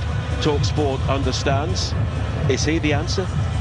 I think he could be. I mean, his goal record in Portugal's ludicrous, you know, and if you can bring that to the Premier League, and I think there's a hunger about him. I think he's already spoken about that, wanting to prove himself, having worked so hard in the Championship and maybe not been given that opportunity in the Premier League. He'll be coming here with a strong mentality, and it is that missing piece for Arsenal. So there is going to be a lot of pressure on him, but he's got the game that would suit Arsenal, I think. And of course, he's somebody who knows English football because he played in the Championship. Of course, so he's used to the physicality of the English game. In fact, he's different to a lot of players in the way that he plays that role. And I wouldn't expect him to struggle at Arsenal. They create the chances, don't they? We've been crying out, I think, for them to have that player to finish those chances off. And he's got to a level now where he's confident enough, I think, to come into a team like Arsenal and thrive. Well, Talksport.com is the place to go to check on all the breaking stories and rumours throughout the transfer window.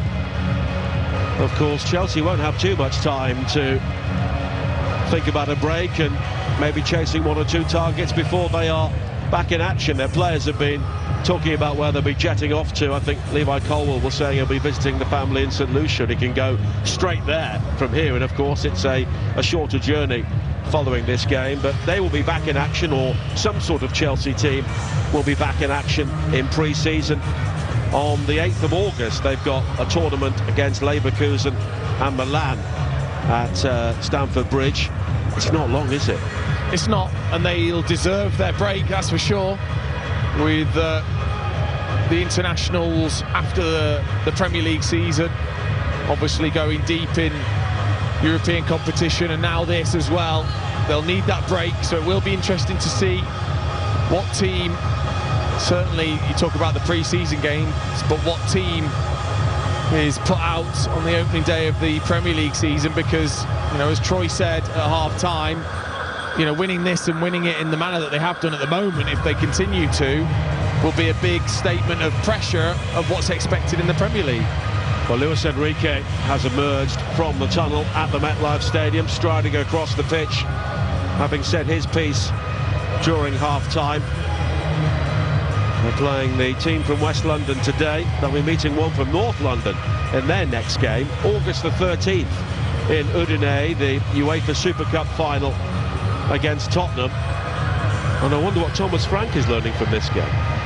Well, he will be watching, I'm sure, and looking where they can cause PSG some issues, and already working very, very hard. I'm sure Thomas Frank, pictures of him with the Tottenham team in training to well, they're making moves as well, aren't they? Which, well, I think their fans will be happy to see, because so often in the past it's been 25th of August. Well, I think every team has to really feel like they're doing business in the summer, or else you're going backwards, because it's so competitive now in the Premier League. We saw that last season with a real change in the way the league looks, and some massive football clubs, you know, floundering down the bottom. So all these teams will be looking to do business, and Chelsea already done some, making getting the rewards of that with João Pedro and Delap already here at this competition. Well, both teams are back out on the field. No changes for Paris Saint-Germain, it seems, at half-time, which is maybe a slight surprise. So it's Donnarumma in goal, Hakimi, Marquinhos, Beraldo and Mendes, their back four. João Neves, Vitinha and Fabian Ruiz in midfield, with Doué and Kvaratskhelia supporting Dembele in attack. Chelsea, Sanchez in goal, Gusto, Chalobah, Colwell and Cucurella. James and Caicedo have been very effective in midfield, with Fernandes down the middle just behind João Pedro, Palmer 2 goals and an assist, and Neto completing their lineup. And there is the pre-half huddle for Paris Saint-Germain. And this feels like a very long half-time break, and I'm not sure that helps either side. I'm sure they would have been briefed, but yeah, it's they've certainly had a break, haven't they? And you just wonder whether that could benefit Paris Saint-Germain, unsettle Chelsea somewhat. Something needs to change. I think Paris Saint-Germain, they can't in this half allow both full-backs to go the way they have done. Hakimi and Mendes just freely getting forwards and being then picked off by Chelsea. So I wonder if we'll see a tactical change from Luis Enrique. Maybe a little bit more cautious in the defensive area. Well, our team at Talksport Towers have told me half-time is currently 23 minutes, which is slightly longer than usual. So let's get the latest on France and the Netherlands at the Women's Euros. I'm Charlotte Richardson. On the hour mark, Netherlands 2, France 2, Marie-Antoinette Katoto levels Dutch madness, given the way the ball on the halfway line, so lackadaisical with possession. It enabled France to push forward, a really fine finish, and things are level. Netherlands 2, France 2. Chelsea just striding out for the second half, so that means France go back on top of the group. England, still leading Wales by 4-0, will drop to second. And that would mean they would meet Sweden and not Germany in the quarter-finals. And I think there is a benefit for England, looking at the way the draw is panning out, to finish second in the group rather than top. But we'll wait and see what happens really in the remainder of the game between the Netherlands and France. Over on Talksport 2, of course, England well on top, leading by 4 goals to 0 just after the hour mark against Wales.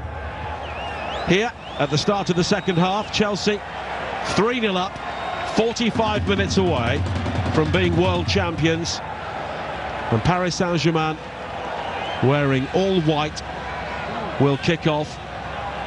And I think we'll see their regular kick-off where they will try and hammer the ball as far downfield as possible, almost like a rugby union player kicking for touch, and Batinha has done well there to get that within 5 yards of the corner flag on the far side. Yeah, well, first thing he's done right. He has. He's done it twice already in the competition, where he's kicked it straight out for a goal kick to the opposition. But they've pinned Chelsea in. Reece James just flicks it away. And let's see how PSG adapt in this second half to that Chelsea style of aggression. Well, we kicked off about 8 minutes late. Half-time was 24 minutes, so maybe that's a taste of things to come for the World Cup final in 12 months' time, as Paris Saint-Germain have to do some defending. Donald Trump was also giving interviews during the half-time break as well, so maybe they had to wait for him. Hakimi goes all the way back to Marquinhos, and then Donnarumma, who had conceded 1 goal previously before this game, but Chelsea beat him 3 times in the first half. And all brilliant finishes. Cole Palmer with 2, and then João Pedro. But here is Nuno Mendes coming forward here for PSG. The cross into the penalty area takes a deflection of Chalobah. Nearly found Fabian Ruiz, but it's swooped on by Robert Sanchez. Yeah, and you just can't switch off for a second. Cole Palmer it was who did. Lovely back heel from Kvaratskhelia in towards Nuno Mendes, and he's away. He's got that pace to get away from Cole Palmer, just trying to find, I think it was Fabian Ruiz with the cross, but Chalobah in the way. Doué comes in field, short towards João Neves, and now Batinha with a high raking ball wide to the left-hand side. Kvaratskhelia will take it down and look to attack Gusto. He comes in field, fires in the shot. It's been parried by Sanchez. He rather fumbled that, and he was helped out by Colwill, who hammered the ball away. And Chelsea rather causing their own problems there, but in the end Paris Saint-Germain unable to capitalise. Yeah, well, Kvaratskhelia, as he should do with Gusto on a yellow card, getting straight at him, being positive. What we're used to seeing from him is big talent, cutting in on the right foot, striking towards goal. It should have just been the easiest of gathers, really, from Robert Sanchez. It bounces in front of him, but he just pats it away into a dangerous area, and he's lucky that Colwill was nice and alert for him. Now Palmer strides away from the challenge of Nuno Mendes. On the far side, we've got João Pedro in support. Back in field to James. And then all the way back to Gusto, and Chelsea are in control of this game once again as we go back to the Netherlands against France. And Talksport, Charlotte Richardson. Netherlands 2, France 3, 2 goals in 3 minutes, and Delphine Cascareno puts France back ahead. A stunning solo goal, carried the ball onto the edge of the box, picked her spot and fired France ahead. Netherlands 2, France 3. Thanks, Charlotte. So France back on top with maximum points. England in second place, and the Netherlands will go home with Wales. Still 4-0 to England over on Talksport 2. 3.5 minutes into the second half here. Chelsea 3, Paris Saint-Germain 0. And you're listening to the FIFA Club World Cup live on Talksport, presented by DAZN. Sign up now at DAZN.com to watch every game live and for free. Yeah, good centre-forward play just there from João Pedro. Beraldo just shoving him in the back. It's caused them problems, Pedro. He hasn't come short, as I've seen so often when he's at Brighton. He stayed up there, he's been a threat in behind. And it's a free kick for Chelsea, which Reece James will take. Wide to the far side. And Enzo Fernandez, the cross in is deep, and too deep in the end. Bounces away from Chalobah at the far post, and it's gone behind for a goal kick. Another goal in the match involving the Netherlands and France. Charlotte Richardson. Netherlands 2, France 4, a manic 5-minute spell as the Dutch completely unravelled. Delphine Cascarino with the brace. The pressure had been applied. Cascarino was there to capitalise and slot the ball into the bottom left corner. Netherlands 2, France 4. So 3 goals in 6 minutes. And the Dutch have often appeared to be on the brink of complete and utter meltdown, and now they are. They will be going home early as Douay brings it forward here, and no one was quite sure what the French will do in this tournament, but they're heading through with maximum points and plenty of goals. Now Nuno Mendes back in field to Vitinha, and Vitinha been really pestered by João Pedro, but he's managed to pick the pass with Fabian Ruiz and then continue up towards the edge of the penalty area. Ousmane Dembele was waiting, but Cucurella steps in to clear, but Kvaratskhelia will gather on the far side ahead of Palmer. And now Nuno Mendes once again, 5 minutes into the second half on Talksport in the FIFA Club World Cup final.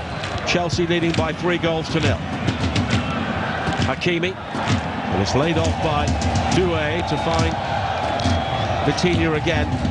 And Chelsea again have pulled every single blue shirt back on this sunlit New Jersey afternoon. And Paris Saint-Germain finding it so hard to break them down when they really have to think about it. Yeah, it's a good shape, isn't it, that Chelsea have now got with those 3 midfielders in front of them. And it means then, if they do win the ball, Chelsea, they can be useful on the counter-attack. Enzo Fernandez just unable to get the ball out of his feet there as PSG gave the ball away, and now Douay will step away from Fernandez on this near side. It's a good run down the right. The crossing is deflected, and a brilliant save from Sanchez to deny Ousmane Dembele, who should have scored. Well, it's stunning from Desiré Douay. One step over away from Enzo Fernandez, shimmy away from Cucurella, ball in. Colwill, it was that it deflected off straight into the path of Dembele. Didn't catch it right, did he? Bobbled it into the floor, but still, take nothing away from Robert Sanchez. That's a very, very good save. Great reactions down to his right, but he didn't catch it properly, Dembele, and it's a warning to Chelsea. And Sanchez has stood firm when required so far. Key save in the first half to keep out Desiré Douay at 0-0. And that's another one there. And here is João Pedro for Chelsea. Wide to the right-hand side, and Cole Palmer midway inside the PSG half. João Pedro continues his run down the right.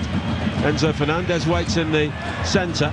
Beraldo will just try and keep João Pedro out there until Fabian Ruiz is able to come across and make the challenge, and eventually Fabian Ruiz does. João Pedro goes down, but no free kick given by Anareza Fagani.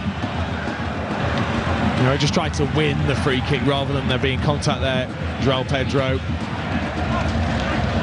But they're just being cautious, Chelsea. They don't need to be open, do they? They can wait for the opportunities to counter, just allow PSG to have possession at the back and then be really tight within their defensive shape, Chelsea. Nuno Mendes finding Vitinha, and here is Fabian Ruiz, and now Ousmane Dembele down the left, puts the cross into the penalty area, right across the line of the 6-yard box, and there was nobody there in a white shirt to try and put the ball in. But Paris Saint-Germain are beginning to take a grip on possession here. Yeah, and they're being the aggressors, aren't they, in the second half, as they need to be. Ousmane Dembele now, wide to Kvaratskhelia, left-hand side of the penalty area. Kvaratskelia's cross, blocked by Gusto, and it will be a corner kick for PSG, who trail 3-0. But they've been the better side since half-time, as Enzo Fernandez has gone down, rather gingerly inspecting his knee. Well, Dembele's got every right to look across to his teammates to say why wasn't anyone there when he put that delicious cross in. Well, they are starting to get on top. Nuno Mendes fires the cross in, hammered away by Reece James. Had he not made that, there were 3 white shirts behind him, all in a line on the edge of the 6-yard area. Now Nuno Mendes again. Back to Desiré Douay, midway inside the Chelsea half.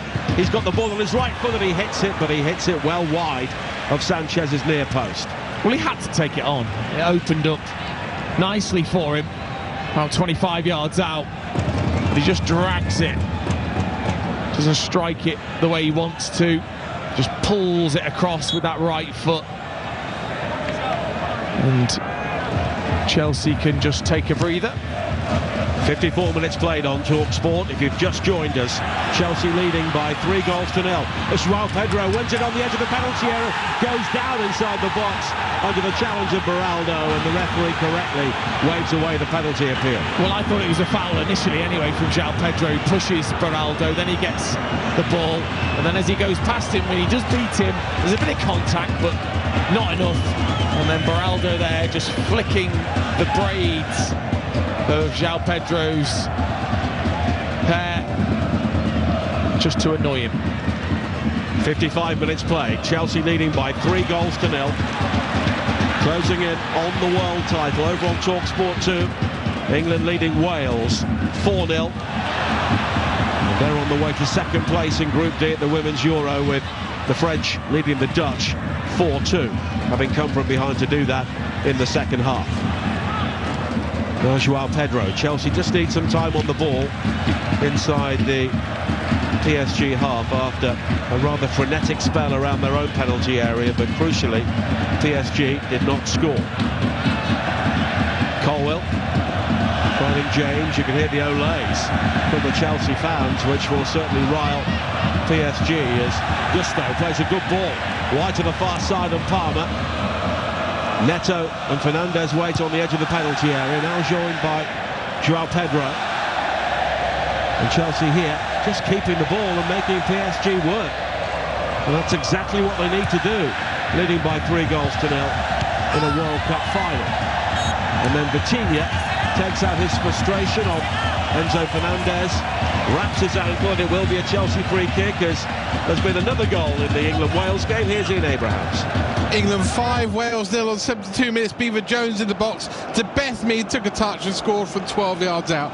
England on course to face Sweden on Thursday in the quarters. It's live on Talksport 2, the rest of this game. England 5, Wales 0. And that means France will meet Germany. They've got plenty of history in major tournaments, as have England and Sweden. Just look at a replay of that João Pedro incident. Beraldo did have hold of his shirt. Yeah, he did, but actually João Pedro's thrown himself to the floor rather than the pull of the shirt actually pulling him to the floor. The referee was actually very close to the action, which is fair play to him. And he gets around the pitch very well, Alireza Fagani, to the opening game in Miami, and he's here for the finish in New York. 57 minutes played. Chelsea 3, Paris Saint-Germain 0. Darren Bent and Tash Dowie will bring you the phone in at the end of this game. 03717 2233 44. We will bring you live reaction from the England and Wales camps.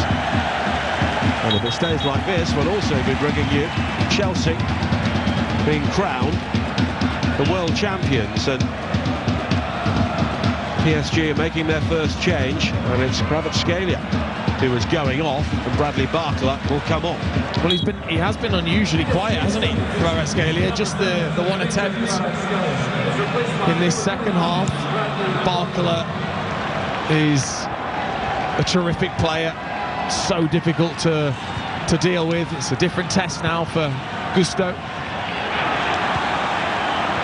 And Chelsea again break up a PSG attack. Caicedo with the challenge on the Zoué. And an early ball forward now, finding Enzo Fernandez. He's got Neto square of him, but he was just unable to turn and execute the pass. And the game pretty stretched at the moment. Hakimi wide to Doué on this near side. Cucurella will try and show him further in field, but a flick from João Neves will find Vitinha. Vitinha lets fly from the edge of the penalty area. And did Sanchez get a touch on that? He did. That's another excellent save, but it's a corner. Full stretch, wasn't he, Robert Sanchez? Super strike from Vitinha. That might have been sneaking in, you know, in the corner. It's a glorious strike. The tight way you look at the ball, it's not even moving. It's just still in the air. But this is a worry for Chelsea. Yeah. Enzo Fernandez is down, clutching the back of his left hamstring. The referee helps him back to his feet, and there is a look from Enzo Fernandez towards the bench, and that doesn't look good.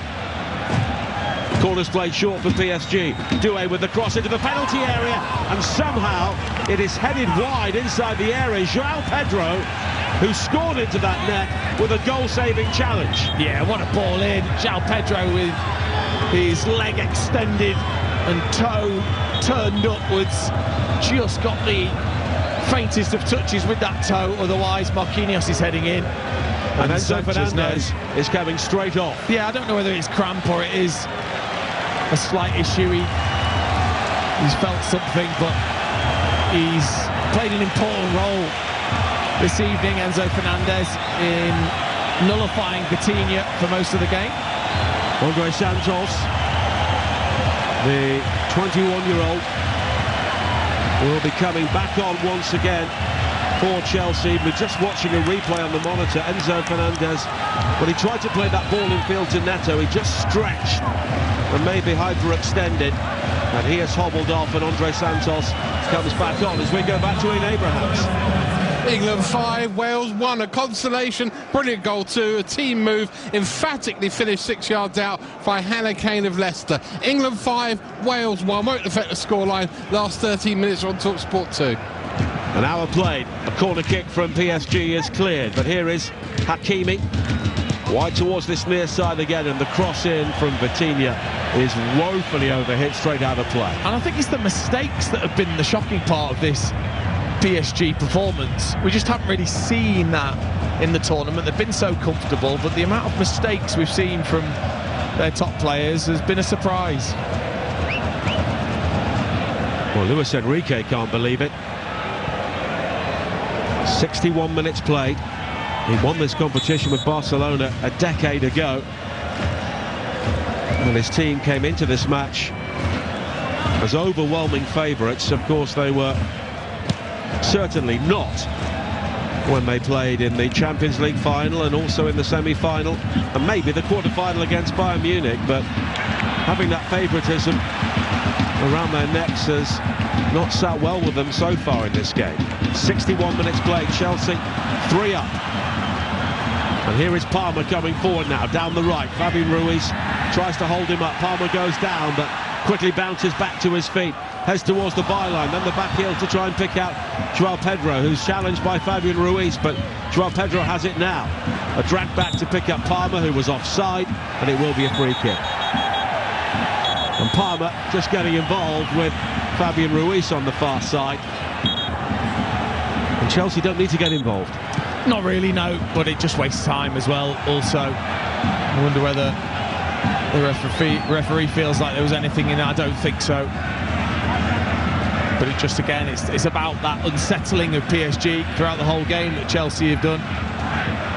Well, Chelsea won the Club World Cup in 2022 when they beat Palmeiras in the final. Kai Havertz with a late penalty in extra time over a different format, but they're about to win this game much more emphatically.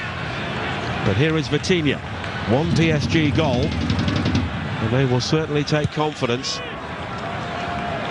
Beraldo on the edge of the centre circle, finding Marquinhos midway inside the Chelsea half. Dembele in field to find Hakimi, and now Desiré Doué right side of the penalty area. The cross blocked though by Colwill, and Neto can bring it clear once again. And they've done well actually, Colwill and Chalobah. Their positioning's been excellent, because that can be a real threat for PSG when they get wide. They get late runners from midfield, and Colwill and Chalobah, aided by James and Caicedo, have dealt with that very well. And Donald Trump is here, sat next to the other president involved today, Gianni Infantino. No sign of Alexander Ceferin, the UEFA president. Of course, 2 European teams in the final. But football's geopolitics always tends to bubble on alongside the football as Chalobah plays it wide to the far side. Over on Talksport 2, they're in the closing stages in St Gallen. England leading Wales 5-1. Gusto with a low cross in here, blocked by Beraldo, but straight back to Gusto now, inside the penalty area. Now Neto has got Palmer wide on the right-hand side, on the edge of the penalty area.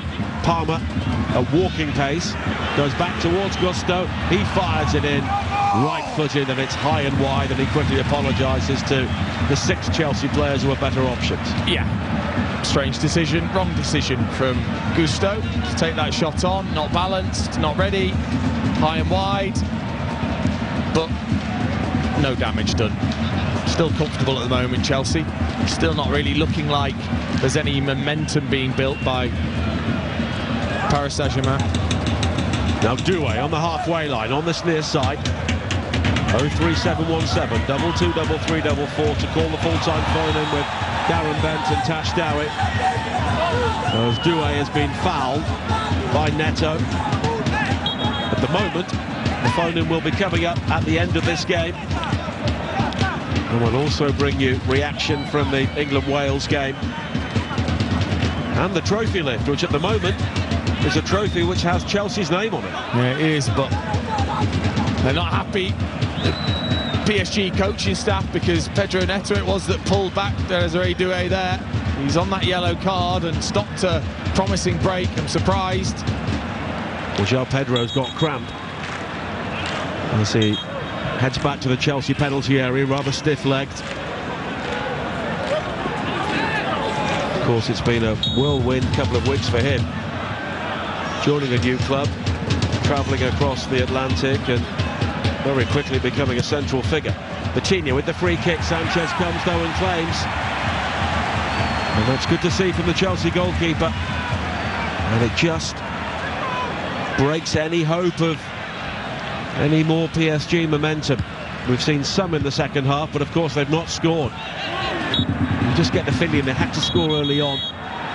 And João Pedro leaps and catches Fabian Ruiz. It will be a free kick. And I think Chelsea are about to make a change as well. Yeah, Delap will come on. Another new signing. João Pedro can go off knowing he's produced something special in this Club World Cup final. It was a glorious finish, lifting the ball over Gigi Donnarumma. Showed his composure, his confidence, already in a Chelsea shirt. And after scoring twice against Palmeiras, that was a goal he could actually celebrate. Now Liam Delap comes on. And in the space of a couple of months, he could be going from relegation to world champion. It's got a nice ring to it, hasn't it? Well, people have talked about this competition and how much it really matters, but it means a hell of a lot to Chelsea at the moment. Yeah, and I'm sure rightly so. Chelsea fans will let us all know. Well, here is Delap coming forward. His first involvement, steps in field beyond Beraldo, and he curls in a shot which is kept out brilliantly by Donnarumma. What a goal that would have been from Liam Delap, straight on the field, curled it from 25 yards, and Donnarumma, one of the world's best goalkeepers, showed why he is there. Oh, what an introduction that would have been from Delap. Brilliant positive play up against Beraldo onto that right foot, but I tell you what, Donnarumma, that's just sensational. Reaching across with his opposite hand to pat it away as he was aiming towards that far corner. Just brilliant from the big Italian. But Delap now pushing off Nuno Mendes inside the 6-yard area. The referee has seen that. And Donnarumma has a go at Delap, and Delap sort of says, "You what?" Not sure what language Donnarumma was talking in, but I'm absolutely certain what language Liam Delap was talking in. But all this is just adding to the frustration for PSG. The way that Chelsea have got under their skin right from the first whistle. All part of the tactics, and it's worked. Corner kick though for Chelsea. One more goal, and they will be crowned world champions. And the delivery is fisted away by Donnarumma. James brings it down. The shot from Palmer never really got hold of it, and it spins harmlessly wide of that near post. Oh, he's frustrated, isn't he? Because he is on a hat-trick. And Reece James just cushioned that header towards him. It was a snap volley that was needed to be controlled, and he just couldn't quite catch it. A little smile to his captain. Looks like a triple change is being readied by PSG.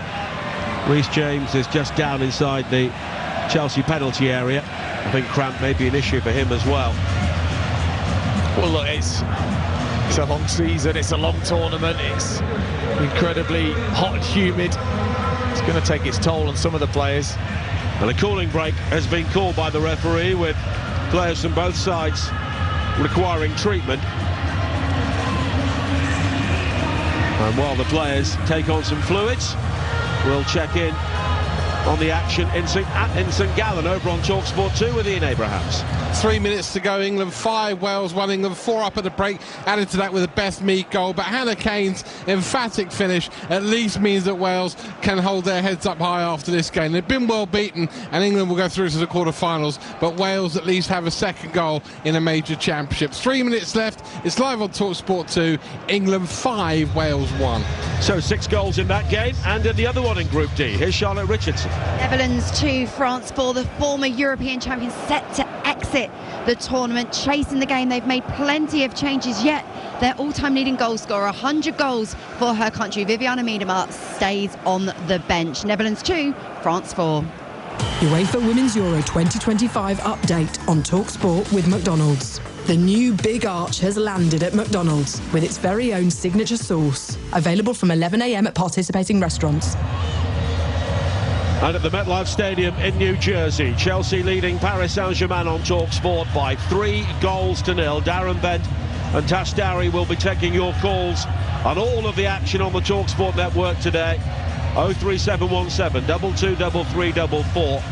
They'll be coming up at the end of this game. And we'll also bring you the Chelsea trophy lift. It's not been confirmed, but Donald Trump may be passing on the trophy to Reece James, which is not a sentence I thought I would be saying.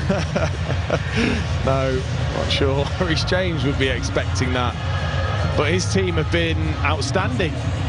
They've really shocked everybody, I think, with this performance.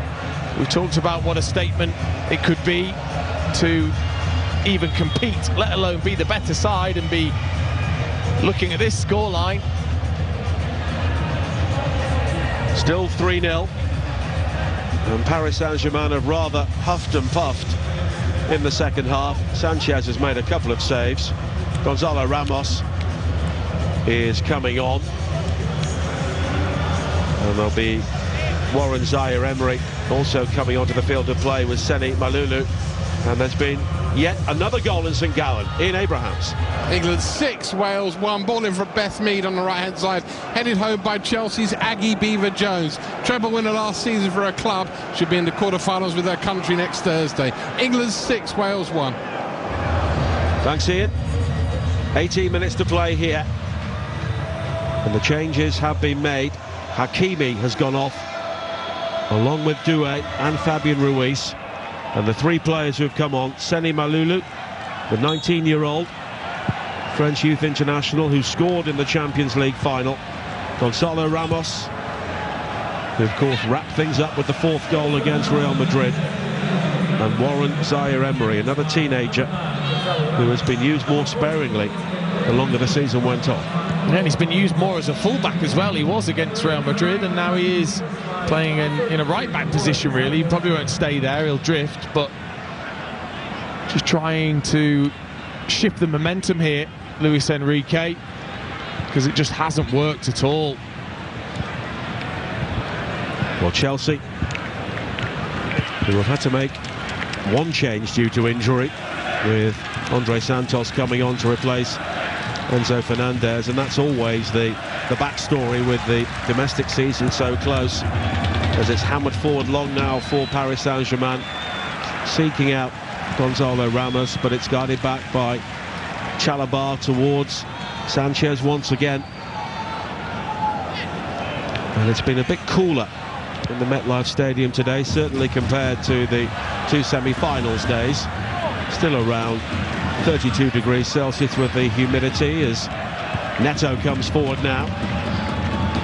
Back to Andre Santos, who goes down under the challenge, but no free kick given, and Zaire-Emery will try and bring it clear. Only 16 minutes to go. Chelsea 3 up and on the way to being world champions, as Caicedo catches Malulu, and it will be a free kick here for PSG. Malulu gets back to his feet as we go back to the Netherlands against France. A late goal there as well. Charlotte Richardson. Netherlands 2, France 5. A late penalty adds salt into the Dutch wound. Sakina Kashawi, left-footed, found the bottom right corner, adding gloss to the scoreline. Netherlands 2, France 5. And now a ball in towards Gonzalo Ramos here for Paris Saint-Germain, but Chelsea will clear. It's won back by Malulu. Zaire Emery, and wide towards Ousmane Dembele. Good ball from him. Zaire Emery can deliver the cross. He does, into the penalty area, and it's fired back in. It's blocked by Chelsea as João Neves tried to play it in, and it was Andre Santos at the near post. Cucurella then goes down. He's dragged to his feet by João Neves. But it was an opportunity for Paris Saint-Germain, and it came to nothing. Yeah, they just couldn't quite find the spare man, could they? And Chelsea, with enough bodies back to block, just about did enough. Because Zaire Emery was there to play that in. He just had to make sure that it got past the first player. Didn't quite do that. And then on the rebound, João Neves couldn't reverse it back in. And then fouled Cucurella. Santos it was that had the possible handball, but his arm was really tight to his body.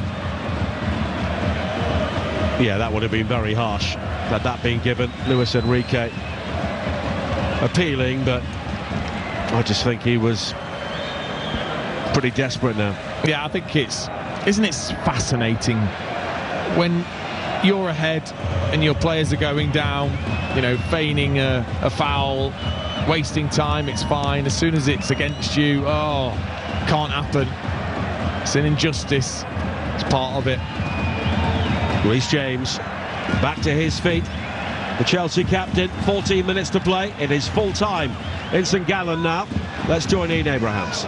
England 6, Wales 1. First half goals from Georgia Stanway, Ella Toone, Lauren Hemp and Alessia Russo. Beth Mead and Aggie Beaver-Jones scored in the second half. Hannah Kane got Wales consolation. It all means that England will play Sweden in the quarter-finals live on Talksport on Thursday. Finished England 6, Wales 1.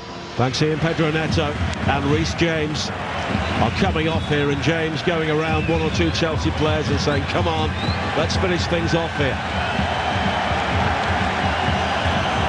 Yeah, because he knows there's still a threat from this PSG team, and it would be silly just to think that they can cruise to the end. As you said, that one goal could just put some pressure on Chelsea. Neto now walking off right across the field as Kiernan Dewsbury Hall and Christopher Nkunku are the players who will come on. Chelsea have used 45 different players this season, which is 9 more than the previous record, which was last season. But Todd Bowley will say, look, we're world champions. Everything we've done is right. Yeah. Such a massive turnover, wasn't there, when Enzo Maresca came in. It's been part of his role. It's been something that I've been so impressed with his management, that he made those decisions very quickly and tried to move on with the squad that he chose. 03717 22 33 44 to speak to Darren Bent and Tash Dowie at the end of this game. Should Chelsea win it in normal time? It has finished in the game between the Netherlands and France. Here's Charlotte Richardson. Netherlands 2, France 5. Sandy Toletti's opener cancelled out by Victoria Pelova. Selma Basha's on goal put France behind until 3 goals in 6 minutes. Marie-Antoinette Katoto level, Delphine Cascarino's brace and Sakina Kashawi's penalty bag a quarter-final spot. Germany awaits. Netherlands 2, France 5. And Charlotte, England playing Sweden. Wales, of course, going home along with the Dutch, and you can talk about the Women's Euros along with what we've seen here as Nuno Mendes tangles with Andre Santos. And one thing PSG have not done is play on Chelsea's yellow cards at all. Chelsea got 3 yellow cards in the first half, full-backs and midfielders, and they've not done anything to try and either force another foul or exploit a potential weakness. No, and fair play to Chelsea. Those players have contained themselves, haven't they? They haven't made any silly challenges, really. Neto may be the only one that got away with a slight pullback, but they've tried to be disciplined, Chelsea. Aggressively disciplined, I would say. And I think PSG are just simmering here one or two people are in a pretty bad mood on and off the field. Now Marquinhos, crowd of 81,000 here today. As it's clipped high towards the far post, looking for Zaire-Emery by Vitinha, and it's claimed by Sanchez. And this is the sort of PSG we used to see in big games, where they barely turned up. Now Delap wins it back from Beraldo, deep into the penalty area. Delap's shot, though, turned aside by Donnarumma, and he could have made it 4-0. Oh, he just put the pressure on Beraldo. He had the beating of him for pace. Beraldo slipped in, bounced off him. Delap was through. I just felt as if he should have taken it round Donnarumma. He was going across goal, take it round in that extra little bit and then tap it in. He tried to go underneath. Donnarumma flicked out a foot, got the touch.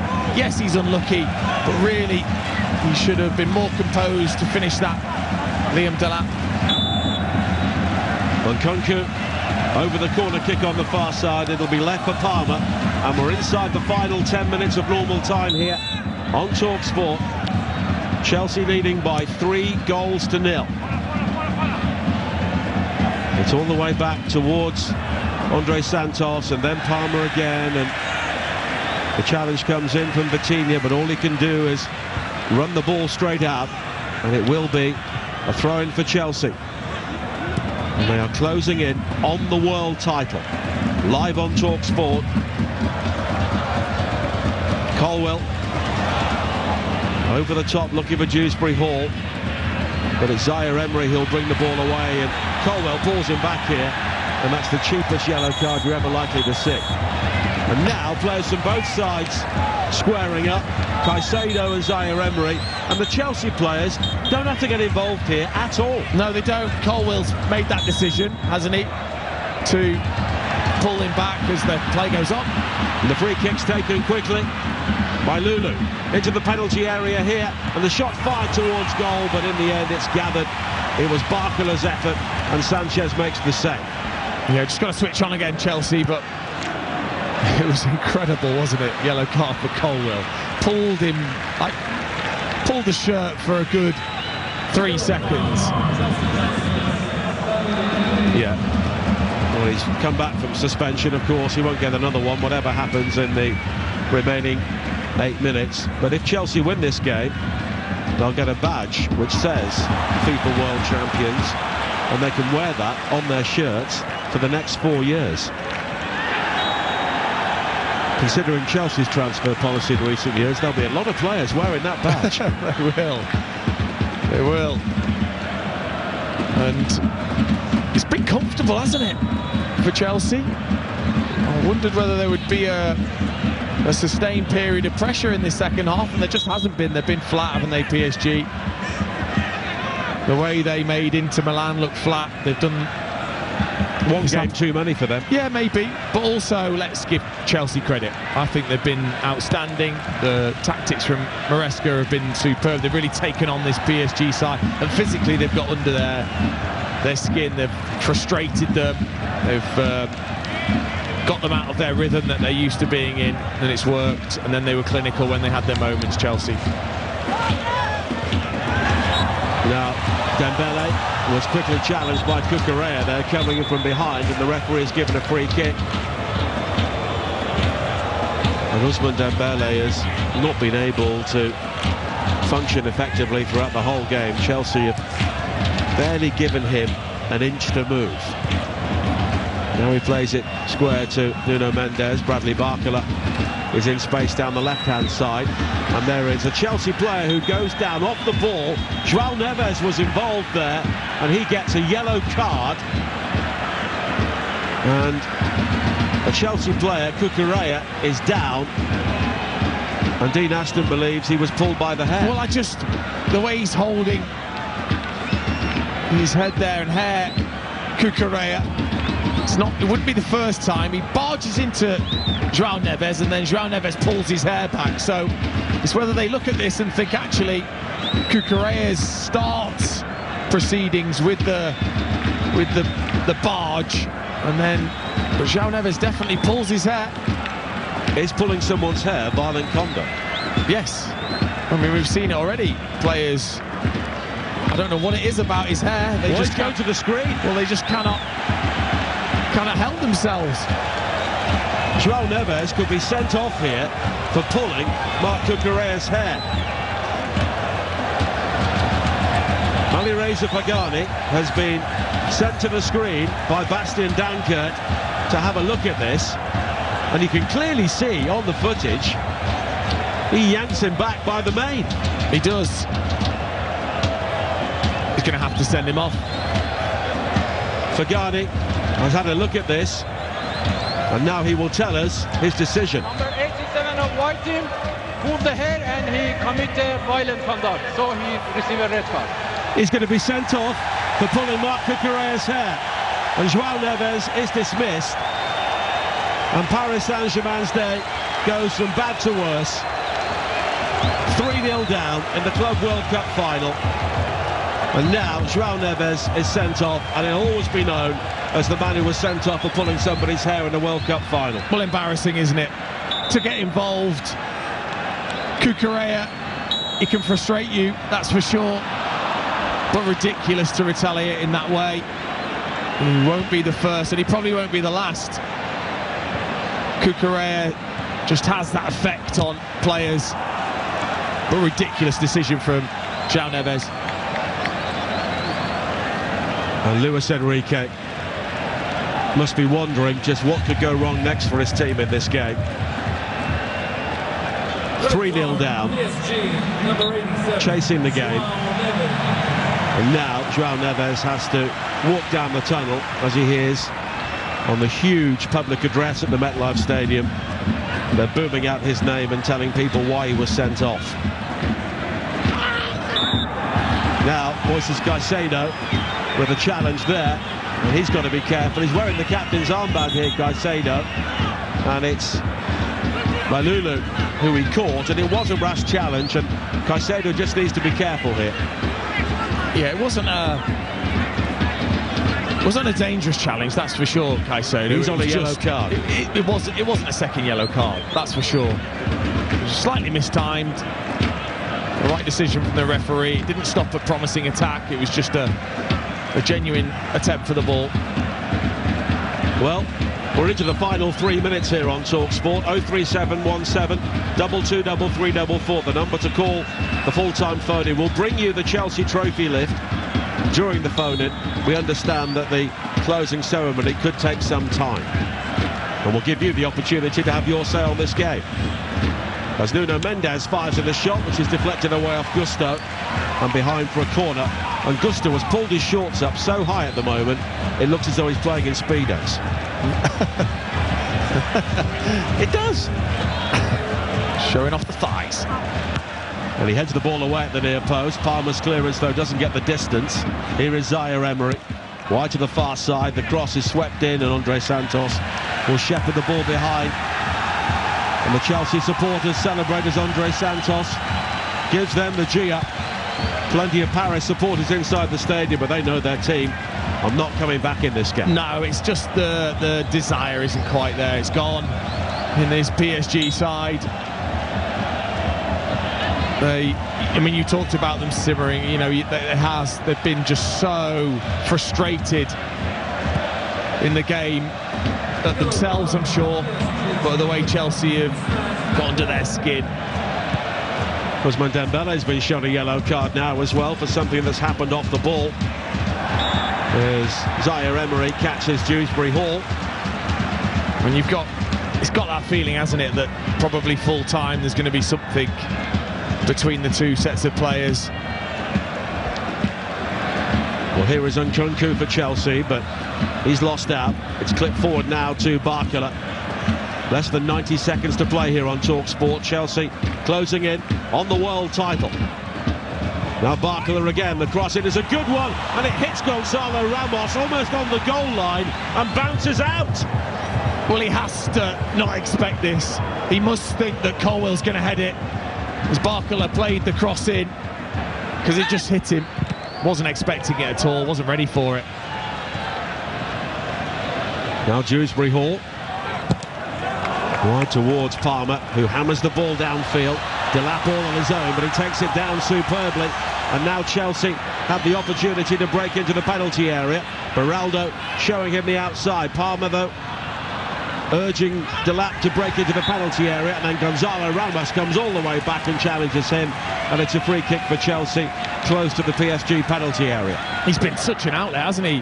Delap since coming on. I think the fatigue of Marquinhos and Beraldo he's taken advantage of. Such a strong, powerful runner, Liam Delap, and it's just music to the ears of the Chelsea defence to have that little breather at the other end of the pitch. Free kick, Cole Palmer's over it as we prepare to tick towards added time. And Palmer saying that the PSG players are not the required distance. 5 added minutes. Cucurella finding Palmer and now Nkunku. Delap, though, unable to gather. And Vitinha's gone down, slapping at the turf after a challenge, and it will be an opportunity for PSG to break. Well, there was no added time in the semi-final when PSG were 4-0 up on Real Madrid, so maybe if Chelsea had scored a fourth, they would have been spared this. As Andre Santos just hammers the ball into the crowd, they'll be happy to keep that ball there for 5 more minutes. Been really impressed with Chelsea's attitude, no let-up whatsoever, not wanting to give them anything, so aggressive in their manner. Now Vitinha finding Marquinhos. It's lofted high. He glanced on by Gonzalo Ramos. And Bradley Barcola is offside. And PSG know now. I think they've known for some time. Yeah, it's felt that way, hasn't it, in the second half, that they've just not been able to get anything going. No rhythm, no momentum, mistakes by themselves. And Chelsea's defensive shape. All the damage was done in that first half, both in the scoreline, but I think mentally for PSG. Well, Chelsea, with American owners, are about to win the world title in the United States.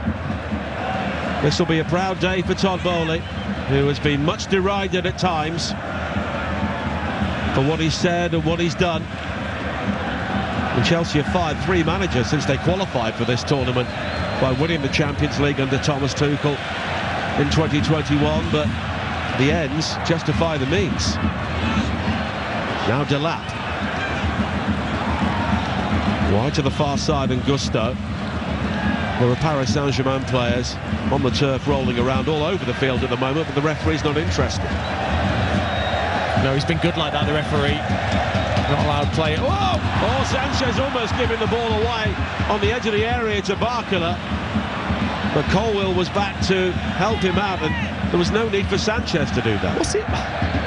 Why? Why take the time? Why try a Cruyff turn as a goal? Just clip that ball in towards your centre forward. Now Vitinha. Wide towards Nuno Mendes. And PSG seeking out a consolation goal now. But it won't feel like anything like a consolation, considering the expectation placed on their shoulders before this game, but they've not been able to deal with it. Marquinhos with the cross in, flicked away, and now Caicedo and Chelsea looking to finish in the grand manner here. Nkunku. Delap in space on the right-hand side. He'll get to the ball before Beraldo. Andre Santos waits in the centre. Nkunku, he's been taken out there by Nuno Mendes. Yellow card for him. And it was an awful challenge, really. Terrible. Such ill discipline. Lack of class, really, from some of the PSG players. Nuno Mendes going flying in. Stood showing, Nkunku jumping out the way. Well, I wonder if Bastien Danker might tell the referee to have a look at that as well. But I don't think he will. No, I think he's lucky that he actually doesn't really make contact with the legs of Nkunku, because he jumps out of the way, but the intent was there, that's for sure. All of the Chelsea subs are peeling off their tracksuit tops, ready to sprint onto the field of play here. Into the final minute of added time. Leading 3-0, Andre Santos goes down again, but no free kick given this time. And PSG will try and bring the ball forward. Vitinha. High looking for Bradley Barcola, who leaps into Chalobah. And it's going to be a free kick, and Enzo Maresca has a little smile on his face because he knows he's about to be a world champion. He may have known for some time. And so he should, because he's got so many things right this evening. As again, there's another spat between players. This really has the potential to kick off at the end, doesn't it? Yeah, we need to keep an eye out, especially United. There's something going to happen, isn't there, at the end? It's a horrible sight to see sometimes. A number of the Chelsea players already have shirts on with World Champions 25 on the back of them. And that's it! Chelsea are the world champions! It was said in the past they would turn London blue. Now they've turned the world blue. The team from Stamford Bridge have taken on all comers, and they have absolutely hammered Paris Saint-Germain, the Champions League winners, in the FIFA Club World Cup final by 3-0. World domination always seemed to be a Chelsea ambition, and now they've done it in unlikely circumstances in many ways. But Enzo Maresca has guided his team all the way to the World Championship. And as predicted, there is acrimony on the pitch at the end of the game. Stewards and backroom staff pulling the players apart. Enzo Maresca talking to his fellow Italian, Gianluigi Donnarumma. This always had the potential to really explode at the end. It has, but it won't disguise Chelsea's delight. They can celebrate being world champions, and it was Luis Enrique who was caught in the face and then catches João Pedro. João Pedro was talking to Achraf Hakimi, and both Luis Enrique and Gianluigi Donnarumma seemed to make contact with João Pedro. Number 10, Cole Palmer. I mean, that's ridiculous. How is the manager getting involved? Luis Enrique throwing his arms into the face of João Pedro. What an ugly way to end. Ugly scenes, lack of class. Certainly bad sportsmanship, not being able to take defeat, this PSG team and staff. And now Enzo Maresca is just telling his players to get out of the situation. There was real chaos on the field. Players from both sides milling around. Donnarumma still seems absolutely furious, and finally one of the coaching team from Paris Saint-Germain leads him away. Cole Palmer has been voted as the player of the match. His 2 goals and the assist. He has really delivered when it's mattered for Chelsea. And he has been the architect of their World Championship success in the end. Yeah, we should be talking about the performance from Chelsea. Enzo Maresca going against what probably many thought, and I thought they would do, which is to take them on, to press high, to physically bully PSG in that midfield area in particular.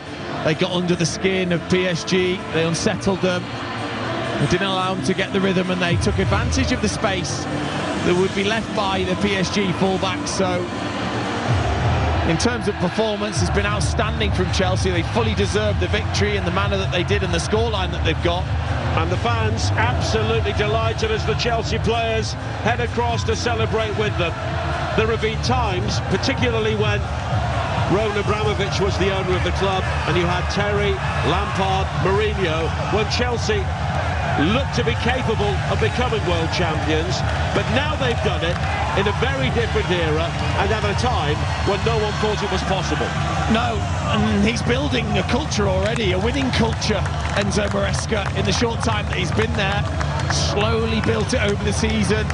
Some ups and some downs, but getting better as the season went on. And now there seems to be a good feel about the group, a togetherness about the group, and certainly a lot of quality and energy about the group. And that was shown in abundance today against the Champions League holders.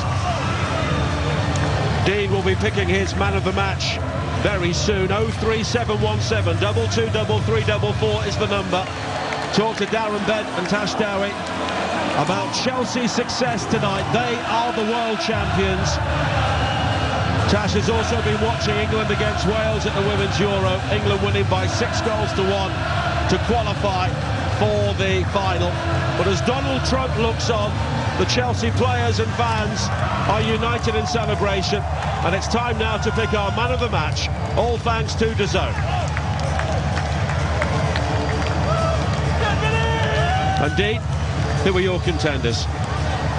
Well, of course, I thought Chalobah and Colwill were excellent, but Cole Palmer has to have it. I mean, you know, talk about turning up in the biggest of games. He did it right from the start. He showed his class. He showed PSG why they can't give him space. 2 goals and an assist in the game very much warrants the man of the match. So Cole Palmer is our man of the match with DAZN. You can watch every game of this FIFA Club World Cup live and for free on DAZN. Sign up at dazn.com.